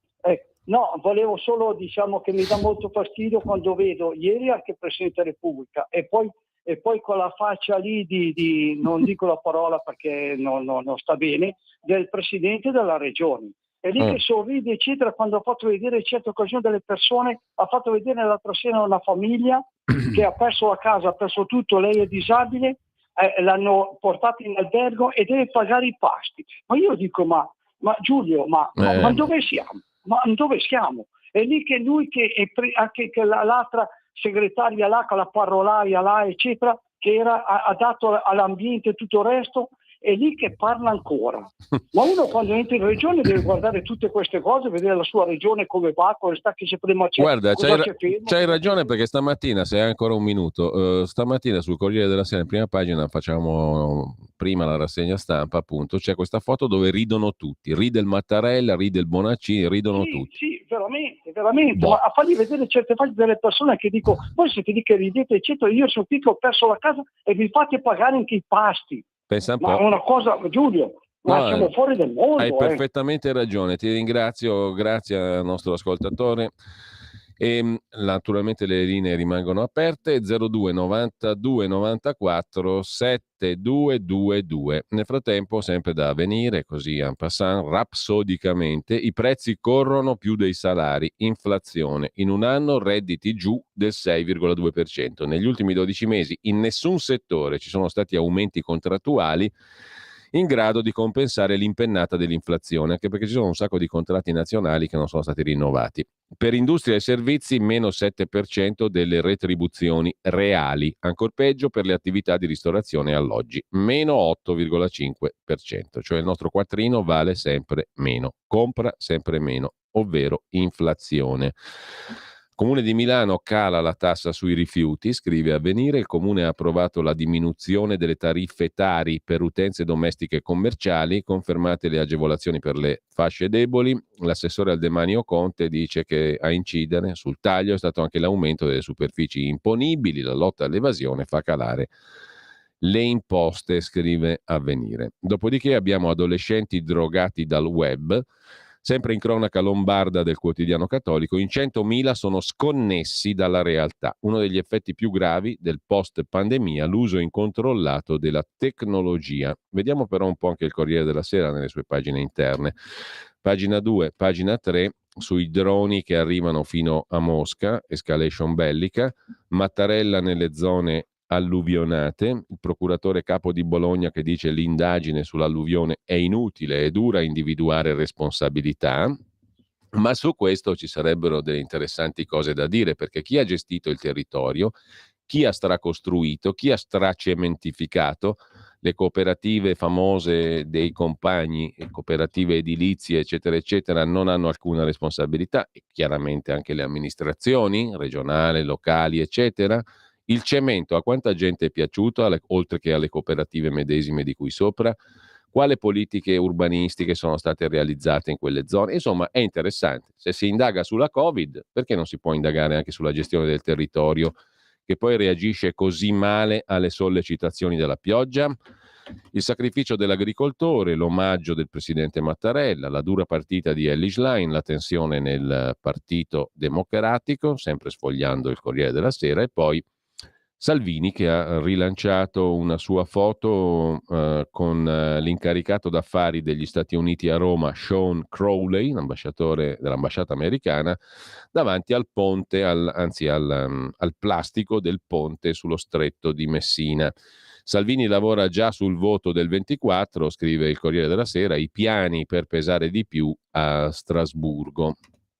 E poi c'è l'intervista al capogruppo di Forza Italia Barelli, elettori uniti, motivati, il fatto importante, eccetera. Mi pare che ci siano 2 telefonate, ben 2, allo 02 92 94 7222. Pronto? Pronto, buongiorno Giulio. Buongiorno. Sono Aldo da Bergamo. Ciao Aldo. Volevo parlare della sicurezza. Io sono stato 10 giorni in Ungheria, non so, una città, una nazione stupenda, pulita. Sì. Si girava la sera tranquilli, i ragazzi gentilissimi che ci siamo persi in metropolitana, ci hanno indicato dove andare, che pullman prendere, che tram prendere, non sporca, girava di notte in metropolitana tranquilla, in periferia uguale, la città pulita, pochi stupendi. Io non ho visto questo stato di dittatura che la descrivono. Cioè, mi sono meravigliato, ma perché la polizia che girava nel metro, c'erano due barboni, sono andati là, li hanno presi, li hanno chiesto i documenti, li hanno accompagnati, tutto tranquillo, si girava la sera nei pub, i ragazzi si divertivano, cioè mi sembrava di essere in un altro pianeta. Beh, no, prego. Ho visto sotto casa mia i graffiti sui muri, sporco, che dicono che adesso fa parte, che è diventata, non so, lì, cultura, vabbè. se li facessero a casa loro, appunto. Se li facessero a casa loro, ma sarebbe che bello, no? Sul mio portone, vabbè, portone 700 in legno, tutto quei graffiti, uno ha anche piacere, no? Vedere queste cose, Certo. arriva a casa. No, guarda, grazie, hai fatto una grazie. fotografia perfetta, non c'è bisogno neanche del commento. Poi andare a vedere è la cosa migliore, no? Come hai fatto tu. Così non credi più alle baggianate che si raccontano su quelle robe qua che leggiamo tutte le mattine. Grazie anche a te per questa testimonianza rapida e efficace. Esattamente nello spirito di cui sopra, 02 92 94 7222. Pronto? Sono Gianni da Genova. Carissimo Gianni, un piacere, come stai? Vorrei sapere come fare per poter andare nel comitato olimpico o nella fondazione del signor La Russa, così ci dico: guarda, io sono capace a fare le foto alle farfalle e di conseguenza il comitato olimpico. Certo, no, beh, io direi che per questa tua qualità potresti aspirare anche a Palazzo Chigi. Ma cosa vuoi? Bakunin, Menembellino, se Bakunin aveva delle vedute profonde.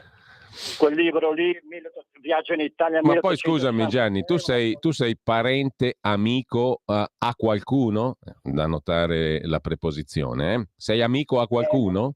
Oppure sei stato trombato in qualche elezione e ti devono risarcire perché hai fatto favori inconfessabili prima? Purtroppo no. E allora cazzi tuoi. Caro Gianni, sono cazzi tuoi, detta in estrema sintesi. L'importante, Giulio, che quando si va in Emilia Romagna si ridano tutti quanti felici e contenti. Tutti che ridono. C'era un vecchio proverbio, qua un modo di dire lombardo, no? Si dice se cagni e no tra de lur, cioè tra di loro non si mordono, al di là delle differenze di casacca, di colore e compagnia bella. Credo che sia piuttosto vero, per quanto populistico, per quanto diciamo così volgare, grezzo, eccetera, o no? 02 92 94 7222. Pronto? Sì, pronto, ciao, sono Fabrizio di Sabbio Chiesa. Caro Fabrizio, spara la tua. Sì, ma allora anche io, come Gianni da Genova, sono rimasto colpito da questa occupazione dei posti. No, ma la cosa, sai cos'è, Fabrizio? Scusami se non è per interromperti, ma per interloquire. Sì. La cosa è che queste robe qui, quando accadono anche a quei livelli lì bassi, te la dicono lunga. Perché se si mangiano anche gli strapuntini, vuol dire che chissà come mangiano ai livelli più elevati, capisci? Sì, ma magari ai livelli più elevati, tipo INE, l'INI, magari in questi posti ci mettono ancora delle persone con un po' di cervello, con un po' di capacità. Tu dici, te sei ottimista, tu sei molto ottimista. Ma quello che mi colpisce è questo sottobosco che viene usato, è come se fossero dei morti di fame, sai, quando poverini si butta il mancime alle galline. No, ma poi la cosa divertente, la nipote di Draghi, di cos'era? Una nipote, no? Sì, sì. No, perché, tanto ma per io dire. Ci sono rimasto questo qui che si erge a essere uno dei migliori manager mondiali, che se la tira tanto, che poi fa errori enormi e poi si abbassa a queste cose, ma io penso che queste persone abbiano delle opportunità incredibili in tutti i settori, devi proprio andare a mangiare nello Stato. E poi ci domandiamo come mai in Italia c'è sempre questo declino a livello statale su tutto e non funziona niente, ma per forza continui a metterci dentro tutti i raccomandati che poi come escono dalle scuole hanno delle potenzialità, delle capacità. Io voglio dire, se non mettiamo lo Stato in condizioni privatistiche, qua non ne usciamo più, diventiamo davvero un paese da barzelletta. Ciao, ti saluto. Grazie Fabrizio. Allora, linee aperte 02 92 94 7222, ma per fortuna c'è il nuovo che avanza, nel senso qualcuno lo interpreta di è avanzato, no, non avanza mai perché è perennemente nuovo. Primo piano, pagina 11, Corriere della Sera, Letizia Moratti, intervistata, annunzia coram populo, ora punto alle europee. Io con Renzi e Calenda per una rete di alleanze che andrà oltre il terzo polo. Voltiamo la pagina e qui invece c'è il bel pezzo di Marco Imarisio da Svijekan, cioè dal Kosovo, tra le radici avvelenate della polveriera Kosovo. È l'ora della rivincita, i serbi in piazza attendono rinforzi da Belgrado. L'Alleanza Atlantica manda altri 700 uomini. Non facciamo nessuna guerra perché il Kosovo è nostro e nessuno fa la guerra a casa sua. L'Italia potrebbe mai mettersi a combattere con la Sardegna o il Piemonte? Sul muro esterno del circolo ricreativo, un Vladimir Putin, poco somigliante all'originale, alza il bicchiere e brinda alle persone sedute ai tavoli, che a loro volta celebrano gli scontri di lunedì e preparano un seguito. Tra di loro anche Jovan, ex ufficiale dell'esercito jugoslavo, che pone domande con un tono così autoritario da sconsigliare qualunque risposta. Sul lato opposto dell'incrocio, un gruppo di giovani con magliette nere, come quasi tutti i presenti, aspetta di ricevere ordini sotto al murales che celebra il generale Ratko Mladic, detto il boia di Srebrenica. Le radici avvelenate della vicenda kosovara, ma credo che ormai sia veramente chiaro a tutti come è nato il problema Kosovo, fin dal 99, mentre sulla questione dell'intelligenza artificiale, l'umanità in pericolo abbiamo già detto abbastanza. E ancora dal Corriere della Sera, andando a sfogliare le pagine, il glicine di Milano sarà salvato, siamo tutti più felici. Orietta Berti intervistata, festeggia il compleanno, 80 anni, festeggerò da diva, mamma mi voleva in fabbrica. E poi Danny, il figlio di Anthony Quinn, il vice direttore Cazzullo che risponde ai lettori: ha perso il popolo, il PD fatica a tenere anche la ZTL, la zona a traffico limitato dove ci sono tutti gli snob che votano PD, il ballottaggio alle amministrative, eccetera. Con ciò lasciamo anche il Corriere della Sera, andiamo a dare un'occhiata alle pagine interne del giornale. Il primo piano sul PD che processa Elly Schlein. E poi ancora dal giornale di oggi cosa c'è da segnalare? Stiamo sfogliandolo insieme, le linee rimangono a vostra disposizione ancora per qualche minuto. Alle 9 c'è la rubrica L'Italia da fare con Alessandro Morelli, alle 9.30 gli scorretti con Carlo Cambi. Le roccaforti cadute, le amministrative, l'onda delle regionali, Meloni rafforzata, il taglio dell'IRPEF. E poi l'intervista a Massimiliano Romeo, presidente dei senatori leghisti, pagina 8 del giornale. Ormai diventa difficile fare opposizione a un governo pronto. Il trionfo nei ballottaggi, il territorio ci ha premiato. Siamo riusciti a creare una spinta, abbiamo capito che si vince uniti. La sinistra ci ha contrastato di più certi organi di stampa che non i partiti. Stiamo lavorando con i piedi per terra come Lega, strategia vincente. Così il giornale riassume la chiacchierata con Massimiliano Romeo. Felice Manti si occupa di abuso d'ufficio, primi sì dei pubblici ministeri sulla riforma in Commissione Giustizia. Entro la prossima settimana il testo per rivedere il reato di abuso d'ufficio e traffico di influenze illecite. Staremo a vedere. Mattarella vola in Emilia, anche il giornale se ne occupa. E poi il MES, arriva la resa dei conti, un mese per trovare la quadra, come si dice con espressione super abusata. C'è da segnalare anche l'articolo di Gian Michalessin sulla questione dell'Ucraina e le parole del ministro della difesa Crosetto al Copasir, il comitato di controllo sui servizi segreti. Contraerea e lanciarazzi sono le armi italiane. Le ipotesi sul tavolo con altri sistemi di lancio multipli, Aspide, Spada, bla bla bla, insomma armi italiane all'Ucraina, il 7° pacchetto di aiuti militari. Sulla questione Kosovo, Fausto Biloslavo, la Z ripetuta con lo spray nero sui fuoristrada bianchi degli americani che fanno parte della missione NATO in Kosovo. Queste Z sono il segno più evidente di quanto esplosiva e pericolosa sia la situazione dopo gli scontri con i serbi, scrive Biloslavo. Abbiamo una telefonata, pronto? Buongiorno dottor Cainarca di Getta. Buongiorno. Cambio completamente argomento e voglio parlare anche un po' di autonomia. Allora, dottor Cainarca, io sono veneta e il mio adorato Veneto è stato rovinato proprio dall'Unità d'Italia. E i veneti sono dovuti andare in tutto il mondo, ma questo interessa relativamente, secondo me. Dunque, da modesta esperta di storia, dico questo, dottor Cainarca. Sì. Il tricolore è una copiatura della bandiera francese voluta dai giacobini di Napoleone ed è stato cambiato l'azzurro con il verde. In quanto al famosissimo inno tanto adorato, io mi avvalgo dell'articolo 21, mi sembra, di questa ancora vigente Costituzione, che garantisce libertà di pensiero a tutti i cittadini. Dottor Cainarca, un inno nazionale che esalta e glorifica la schiavitù anche sotto interpretazioni, neanche nel Congo o nel Burundi, e certa gente ha proclamato la sacralità della schiavitù.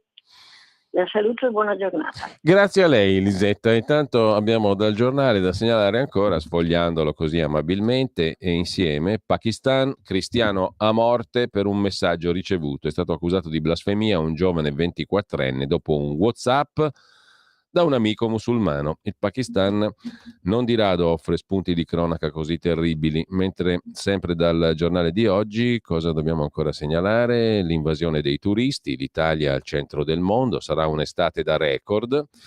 Non fate le vacanze in Italia perché sennò vi pelano peggio dell'anno scorso, ve lo dico io, e sarò buon profeta, vedrete. Mentre Stellantis si dà la scossa e prepara l'hub in Algeria per le batterie e compagnia bella. Mentre c'è un'altra telefonata e la sentiamo subito. Pronto?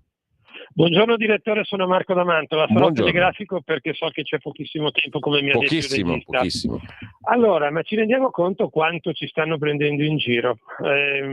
Tutto quello che ci viene raccontato praticamente dalle riforme, anche la stessa autonomia, io sono un leghista da 30 anni, però mi sa che sia tutta un'enorme fregatura, perché secondo me alla fine l'Europa ci metterà la gogna, ci tirerà il collo e ci strapperà pure i denti. Io la vedo veramente molto male. Grazie, ciao. Staremo a vedere. Intanto pausa e poi l'Italia da fare con Alessandro Morelli.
E in attesa di collegarci con Alessandro Morelli andiamo a vedere anche le altre notizie di oggi, o meglio, a sfogliare gli altri quotidiani di oggi. Eravamo al Corriere della Sera, adesso se la nostra edicola ce lo consente ci ritorniamo velocemente perché così vediamo anche la pagina lombarda milanese del Corriere della Sera che cosa ci offre di interessante. 20.000 passeggeri in un giorno, a Malpensa riapre il Terminal 2, il che fa parte delle meravigliose notizie sull'ottimo turismo in Italia di cui parlavamo prima, mentre per il clima Milano è ora in Sicilia, un dossier meteorologico, come se la città avesse abbassato la latitudine di 1.000 chilometri. Non ci pare qua, però insomma sarà così, crediamoci, facciamo finta di crederci.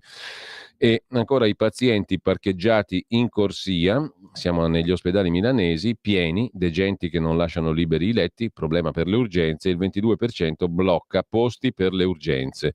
Tempi e costi extra in ospedale, senza famiglie o residenze per anziani, c'è chi rimane anche un anno. Problema sanità andrebbe veramente comunque affrontato con grande energia, al di là di tutto anche nelle regioni migliori come senza dubbio è la Lombardia sotto il profilo sanitario per molte cose, per altre credo ci sia molto da fare, mentre sulla riduzione della Tari il Comune approva lo sconto per le famiglie, indagati i vigili del pestaggio, Sala propone il procedimento disciplinare per coloro che picchiarono il trans, 3 dei 4 agenti accusati di lesioni aggravate dall'abuso della pubblica funzione. Lasciamo con ciò il Corriere della Sera, andiamo a dare un'occhiata anche alle pagine interne della Verità di Belpietro, il cui titolo d'apertura abbiamo visto prima, dedicato alla Schlein, anche lì, e alle contrapposizioni alla segretaria all'interno del suo stesso partito. Pagina 2, pagina 3. Abbiamo appunto gli articoli dedicati ai compagni in estinzione. La minoranza del PD gongola e dà il via alla fase di logoramento. Come sostiene il direttore Belpietro, al di là dei colori, Elly Schlein è già fuori moda. C'è un pezzo sulla Lega, pagina 3, Lega di lotta o di governo nell'Unione Europea, il bivio di Salvini Per le europee, il Carroccio dovrà scegliere se agganciarsi all'asse Partito Popolare Europeo Conservatori di Meloni o rimanere scettico, scrive La Verità.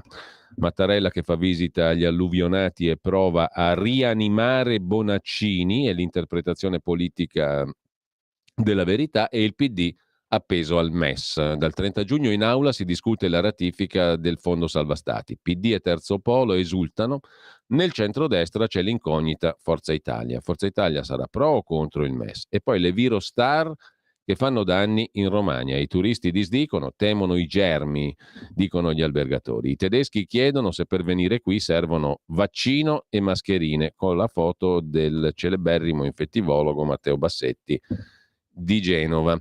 E sempre dalla Verità di oggi, Daniele Capezzone è molto critico sulla proposta della ministra Santanchè e del turismo sugli affitti brevi, un brutto autogol, norme contro i proprietari di casa. Passo falso della Santanchè, una bozza di disegno di legge prevede che la durata minima del contratto turistico di locazione sia di almeno 2 notti, è una regola illiberale. Per aiutare gli alberghi si spinge il nero. C'è poi la questione della follia Euro 7 sulle automobili, patto Roma-Parigi, l'inaugurazione della prima Gigafactory europea in Francia è stata l'occasione per l'adozione di una linea comune Italia, Francia, Germania per evitare altre norme restrittive sulle auto. Mandato forte al ministro Urso che va negli Stati Uniti a parlare di AIRA e di rapporti con Pechino. E sempre dalla Verità di oggi, il Kosovo, nell'analisi di Francesco Borgonovo, siamo a pagina 13, Kosovari, una tirannia senza rappresentanza, dice il segretario del Partito Popolare Serbo Jovan Palalic. Pristina, cioè il Kosovo albanese, non ha mai rispettato i patti del 2013. I gesti ostili, da bruciare le nostre bandiere, a imporre le loro targhe, mirano a rendere impossibile per noi di vivere lì e a far diventare quella terra completamente albanese. E sempre dalla Verità di oggi, domani si vota sui proiettili per l'Ucraina, ma le aziende non si fidano dell'Unione Europea, verso l'ok dell'Europarlamento ai fondi per le munizioni, i democratici contro l'uso dei soldi del PNRR. Si scatena la guerra dei droni, Putin bombarda l'Ucraina che replica e colpisce Mosca. Poi c'è una intervista al promotore del referendum ripudia la guerra, Enzo Pennetta. I grandi media e i partiti ignorano il popolo che è contrario alle armi. Un'intera pagina è dedicata all'allarme sull'intelligenza artificiale ispirato dal Pentagono, scrive Camilla Conti. Freniamo o rischiamo l'estinzione. In una lettera aperta firmata da più di 350 manager del settore, tra cui i responsabili di Google e Microsoft, si chiede di intervenire sull'intelligenza artificiale. Dietro c'è però la difesa e la paura di perdere i fondi. L'intelligenza artificiale come minaccia all'umanità, rischio sociale come le pandemie e le guerre nucleari. In questa lettera firmata dai leader del settore, ci sono firmatari illustri, eccetera. Il documento è stato pubblicato alla vigilia della 4ª riunione ministeriale del Consiglio per il commercio e la tecnologia Stati Uniti-Unione Europea che si tiene oggi in Svezia. Questo organismo è un forum nel quadro del quale le parti, Unione Europea e Stati Uniti, coordinano i loro approcci e affrontano le questioni tecnologico-commerciali. Durante la riunione si parlerà anche delle regole per l'intelligenza artificiale. I riflettori del settore sono accesi sulle mosse europee, ma anche su quelle degli Stati Uniti. E sottolinea La Verità, questo allarme è stato ispirato dal Pentagono. La difesa americana ha paura di perdere i fondi per il settore. Nel documento si fa notare l'assenza di Zuckerberg e dei dirigenti di Meta. I capi militari americani osservano ChatGPT sembra autorevole anche se sbaglia. La questione è quella di mettere le mani sul quattrino. Vediamo anche Libero, già che ci siamo, un pochino più approfonditamente. Tutto il primo piano anche su Libero è dedicato all'analisi del post-voto disastrosa per il PD. Poi c'è un'intervista al sindaco dell'Aquila. Il PD è usurato dai governi senza voti, dice il sindaco. E poi il primo piano sui sindacati in frantumi. Meloni apre il tavolo su redditi e inflazione e Landini va in piazza contro i lavoratori. Avete ascoltato la rassegna stampa.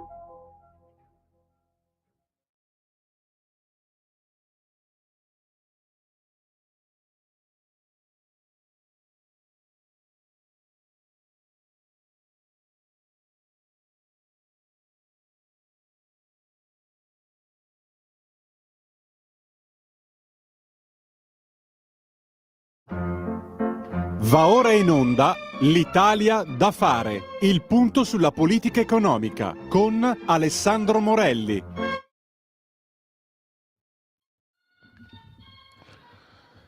Nel frattempo abbiamo ricordato 31 maggio 1809 Franz Joseph Haydn, genio della musica austriaco, moriva proprio oggi appunto, e abbiamo ascoltato il primo movimento, l'allegro del suo quartetto d'archi Emperor. Lo potete ascoltare solo su Radio Libertà e in nessun'altra radio del globo terracqueo, e infatti lo avete ascoltato. Buongiorno ad Alessandro Morelli, che ringrazio e che saluto. Alessandro, buona giornata. Buongiorno Giulio, buongiorno. Sottosegretario alla Presidenza del Consiglio, si occupa per tutti noi di programmazione e coordinamento della politica economica. Un gran lavoro da fare, Alessandro, come da titolo di questa rubrica. Ti lascio subito l'onore della illustrazione del da farsi, degli argomenti che sono in primo piano in questo periodo, in questo momento. Poi ho visto che ti sei occupato anche di alcune altre cose molto stimolanti, delle quali magari poi riusciamo a parlare nel corso di questa puntata. Prego, cosa c'è sul tavolo? Innanzitutto. Cose da fare. Allora, innanzitutto l'approvazione del decreto sullo stretto, come sapete, insomma, una operazione che è un'operazione di visione tra tutti, perché ho sentito e sento ancora delle polemiche riguardanti questa operazione riguardo alla mancanza di priorità su una innovazione di questo genere. Sento dire, ma se non si fanno le opere connesse chiaramente al ponte, evidentemente il ponte diventa un unicum all'interno, una cosa eccezionale all'interno di una mancata rete infrastrutturale.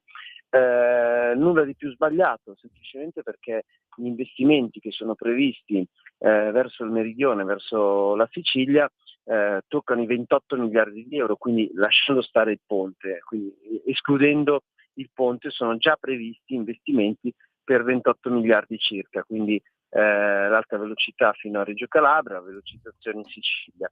Questo ha una valenza chiaramente programmatoria che insomma ha valenza, dicevo, per i prossimi decenni. Perché? Perché facendo questa operazione la Sicilia diventa sostanzialmente la piattaforma logistica naturale di tutta Europa, quindi non del meridione, non dell'Italia, ma noi collegheremo i porti siciliani, che peraltro, lo sottolineo, sono quelli più vicini, oggi a Suez, domani al continente africano, che è quello che per crescita economica sarà appunto nei prossimi decenni la sostanziale nuova Cina. Collegheremo direttamente questi porti chiaramente al nord Italia e alle fabbriche del nord, ma anche al resto d'Europa. Questo ha una valenza fondamentale per il Paese per due sostanziali ragioni importanti, poi ce ne sono molte altre chiaramente che riguardano a prescindere il collegamento con 5 milioni di isolani che appunto avranno un collegamento diretto con il continente. La prima riguarda la grande opportunità legata al pagamento delle tasse, perché dobbiamo sapere che tutti i prodotti che noi con i quali noi conviviamo, se arrivano dal mare, pagano le tasse nel paese dove sbarcano. Quindi voi pensate a quanti prodotti in questo periodo storico, per esempio, arrivano dalla Cina. Sappiate che quei prodotti normalmente vengono pagati come tassazione nei porti del nord Europa. Chiaramente per noi è una grave perdita. Pensate quanto gettito mancato per l'Italia. Ecco, dando l'opportunità di avere il porto di sbarco più vicino e collegato col resto d'Europa proprio in Italia, avremo chiaramente una grande crescita economica legata alla tassazione. Il secondo aspetto importante, chiaramente, ribadisco e sottolineo il collegamento comunque con 5 milioni di persone, è il fatto che finalmente avremo un'opportunità in più sia sul fronte del turismo e chiaramente dello sviluppo economico di territori che oggi purtroppo per 1000 ragioni che sono esogene dalla nostra volontà sono ancora a un livello di arretratezza rispetto ad alcune aree d'Europa e del paese. Bene, questo è un punto senza dubbio importante. Ho visto che però c'è un'altra questione che devo dire ha molto interessato stamani i nostri ascoltatori e ascoltatrici. È una notizia che dà Il Tempo di Roma e che ha a che fare con i sospetti di Matteo Salvini. Il titolo del pezzo che la racconta è questa qui. Per la Fondazione Milano Cortina, no? Sembrerebbe una vicenda minore, però molto spesso, Alessandro, dalle vicende minori si capisce qual è la cultura politica e la prassi di un paese più o meno civile, no? Allora, nella Fondazione Milano Cortina compaiono una serie di personaggi che sono figli di, parenti di, trombati da, riciclati di, eccetera, eccetera, compresa la nipote di Mario Draghi e il figlio di La Russa, l'ex segretaria di La Russa e via dicendo. Nomi famosi, sospetti di Salvini, ci scrive Il Tempo stamani. Vogliamo, magari, non so se ne sai qualcosa di più, spiegarci che cos'è questa Fondazione Milano Cortina che si occupa dell'evento del 2026 e che tipo di attività svolge? Sono retribuite queste mansioni? Di che cosa si occupa? Noi abbiamo letto che Matteo Salvini vuol vederci chiaro.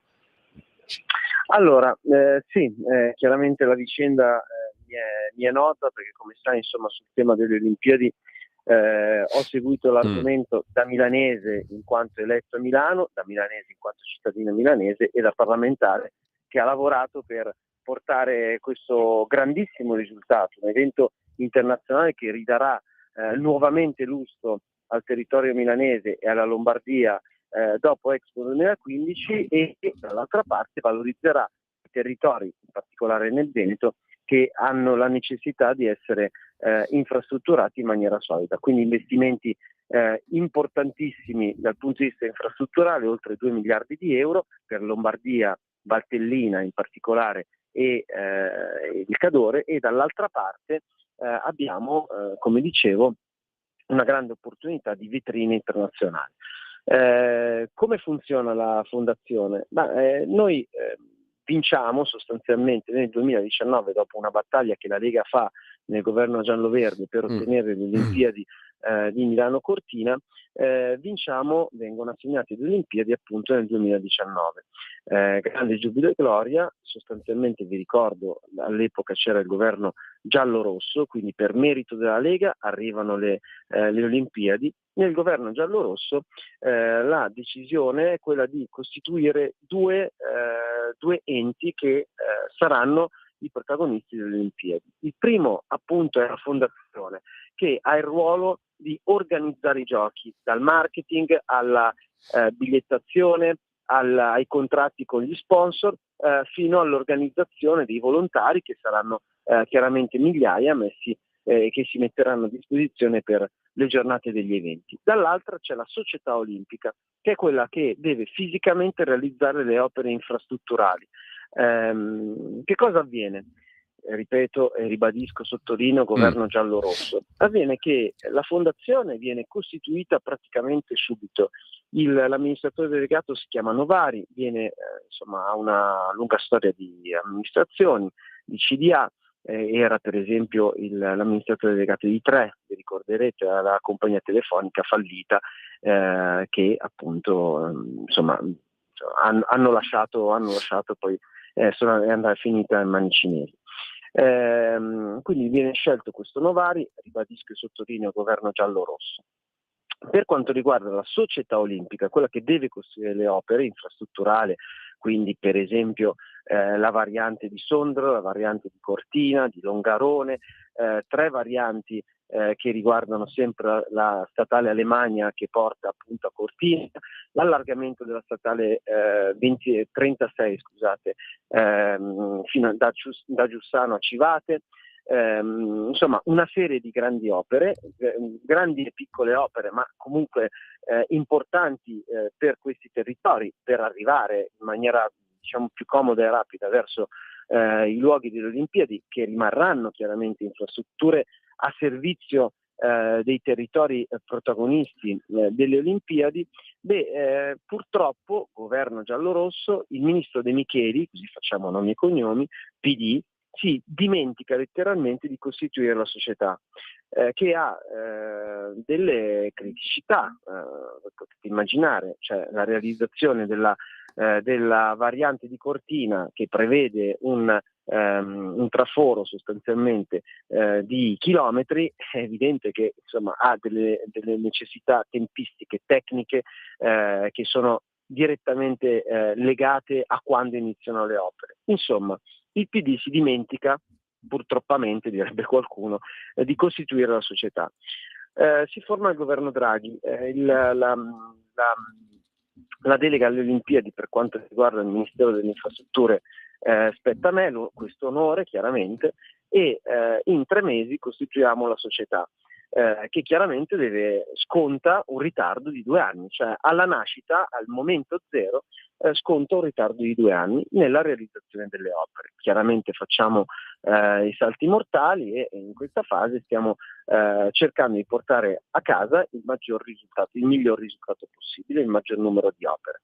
Per tornare alla fondazione, la fondazione, il governo Draghi ancora, diciamo su spinta prima tra tutti mia, anche se non ne avevo direttamente la delega, e in generale di tutti i componenti del governo della Lega, sottolineiamo come la fondazione purtroppo non stia ottenendo i risultati che erano previsti e che tutti quanti avremmo desiderato.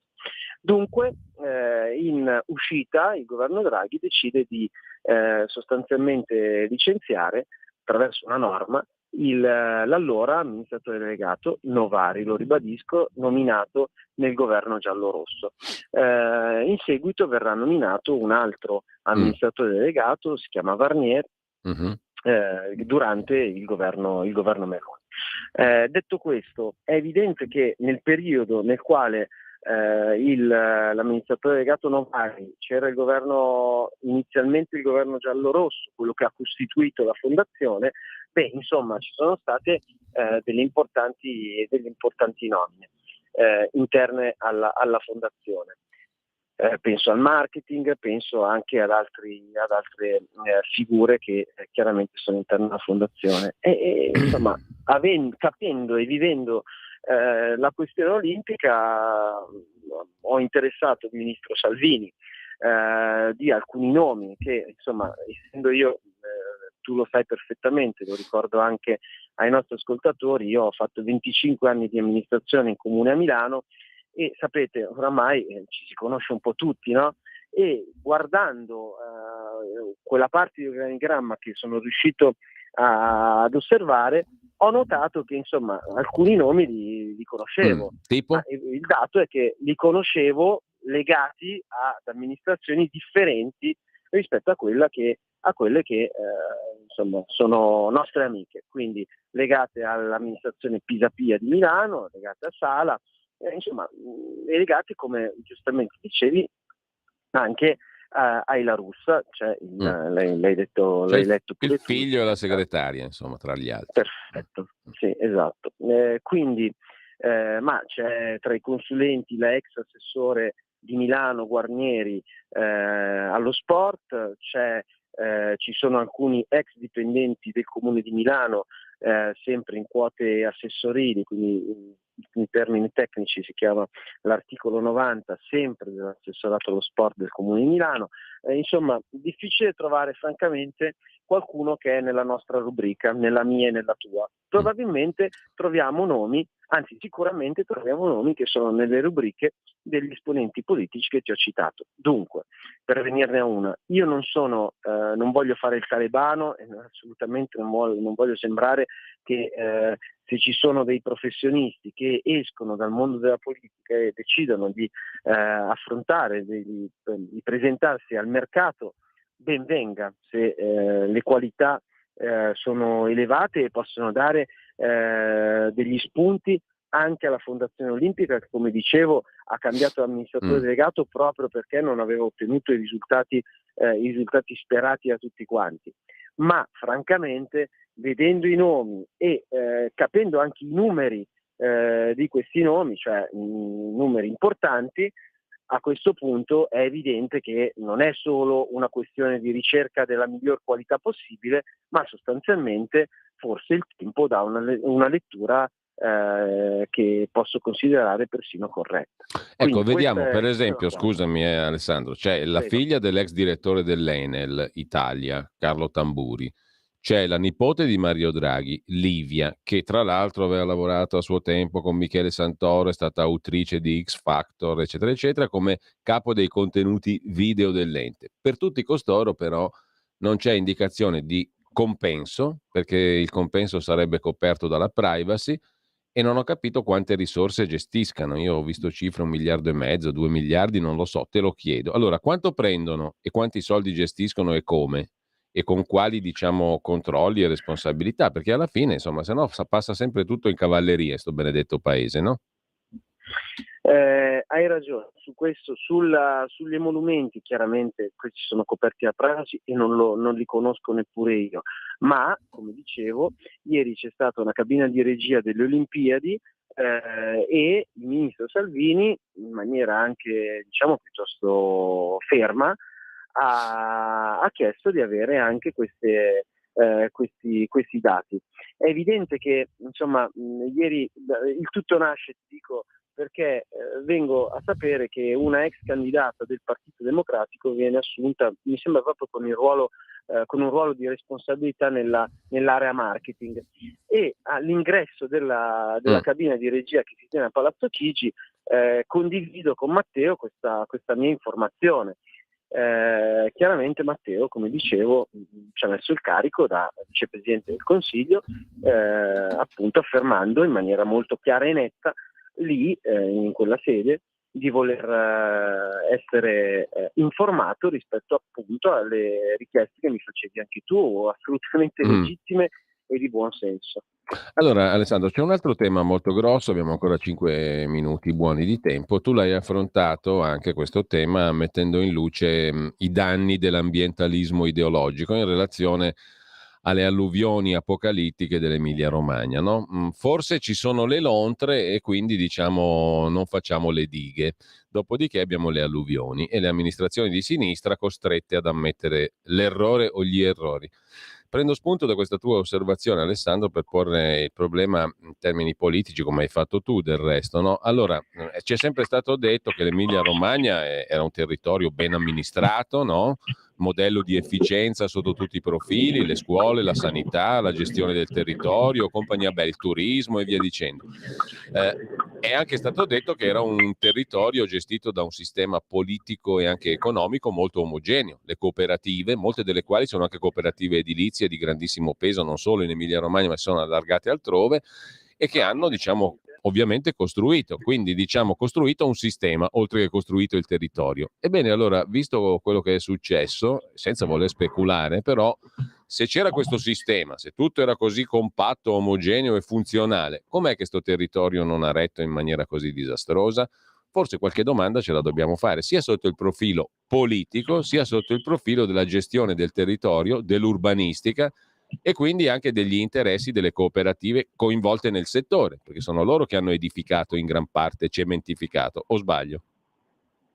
Cementificato grazie a permessi che le amministrazioni pubbliche hanno dato. Appunto. Quindi il fatto vero, secondo me, ma che esemplifica in maniera proprio plastica anche la realtà emiliana, o comunque la realtà anche mediatica che abbiamo visto in queste settimane. Posso che anche, come avrai capito, la linea del governo è stata quella di evitare la polemica nei confronti, primo tra tutti, di Bonaccini, perché comunque sia siamo rimasti di fronte a un'emergenza tale che ancora è attiva evidentemente, che i conti probabilmente si faranno dopo. Ma ti sottolineo questa che può essere presa come una battuta, ma purtroppo ha veramente lascia dell'amaro in bocca. E cioè, quando in Lombardia è avvenuta una pandemia causata da una malattia che è arrivata probabilmente dalla Cina, una malattia completamente sconosciuta, tanto che le prove ci dicono che persino i medici all'inizio avevano probabilmente compiuto degli errori, chiaramente in totale buona fede, rispetto alla reazione medica e sanitaria che si doveva avere di fronte appunto a un malanno che non era conosciuto, le cui conseguenze e cause non erano conosciute. Dall'altra parte c'è stato una pandemia mondiale che è partita, diciamo, ha preso proprio l'avvio in forma molto solida, oltre che in Cina, però i numeri non li conosceremo mai sostanzialmente, proprio in Lombardia. Insomma, la colpa in quell'occasione fu della sanità lombarda, di Attilio Fontana, crocifisso, indagato, poi sappiamo scagionato totalmente, ma insomma una serie di questioni che riguardavano la politica lombarda e la gestione della sanità in Lombardia. Dall'altra parte siamo di fronte appunto a un evento sicuramente eccezionale, anche se, come abbiamo scoperto in questi giorni anche dai giornali, eccezionale fino a un certo punto, perché le alluvioni in quelle aree, di alluvioni ne sono avvenute parecchie anche solo negli ultimi 50 anni. Quindi eccezionale ma non imprevedibile, mettiamola così. Dall'altra parte sicuramente che ha causato miliardi di danni morti, in questo caso la responsabilità è del cambiamento climatico. Ora è evidente che c'è una stortura nella lettura di questi due fatti che che oramai verranno scritti nella storia. Da un lato dunque, secondo i media, secondo una certa politica, eccetera, eccetera, la responsabilità è della mala gestione di un'amministrazione che poi in realtà, come abbiamo visto, ha reagito alla grande. Dall'altra parte sarebbe della natura e non delle responsabilità, per esempio quelle alcune a cui tu facevi riferimento, cioè della eccessiva semplificazione di aree che purtroppo poi appunto si sono rivelate pesantemente alluvionali. La gestione dell'ambiente deve essere una gestione oculata, fatta con buon senso e governata dalle genti che secoli hanno e vivono quei territori. Questo è l'approccio col quale noi ci basiamo di fronte a realtà come queste.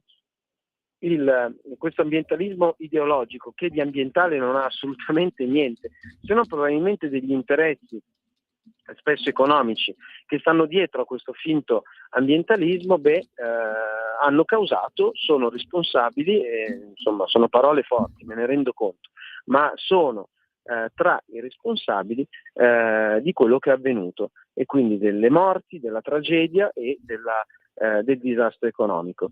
Non gestire o gestire, diciamo, con un occhio di simpatia verso le nutrie, ma adesso io non voglio dare la colpa alle nutrie che poverate non c'entrano nulla, ma la gestione non c'entrano nulla perché non ne sono colpevoli, la loro natura è fare dei buchi negli argini. Chiaramente non prendono di mira solo gli argini, ma le loro tane funzionano così, e dunque o gestisci le nutrie oppure prima o poi gli argini, e non solo, verranno giù. Ma questo, è chiaro che non merito il Nobel per quello che ti sto dicendo, caro Giulio, questa è la semplice realtà, mi sembra una cosa che sto dicendo di buon senso. Purtroppo però questo strambo ambientalismo è diventato un ambientalismo per cui se tocchi la nutria non solo sei chiaramente un reietto, ti accusano della qualunque, ma in più diventi anche un colpevole. Ecco, ora i colpevoli, diciamo che lo specchio si è capovolto e i colpevoli si stanno vedendo chi sono. Allora, dobbiamo salutarci qua a proposito di Emilia Romagna, un 18enne ucciso a coltellate in stazione a Reggio Emilia, un 18enne tunisino, di nazionalità tunisina, i carabinieri stanno indagando. Grazie Alessandro Morelli e buon lavoro, buona giornata Alessandro. Grazie a tutti voi e buon ascolto di nostra Radio Libertà. Avete ascoltato l'Italia da fare.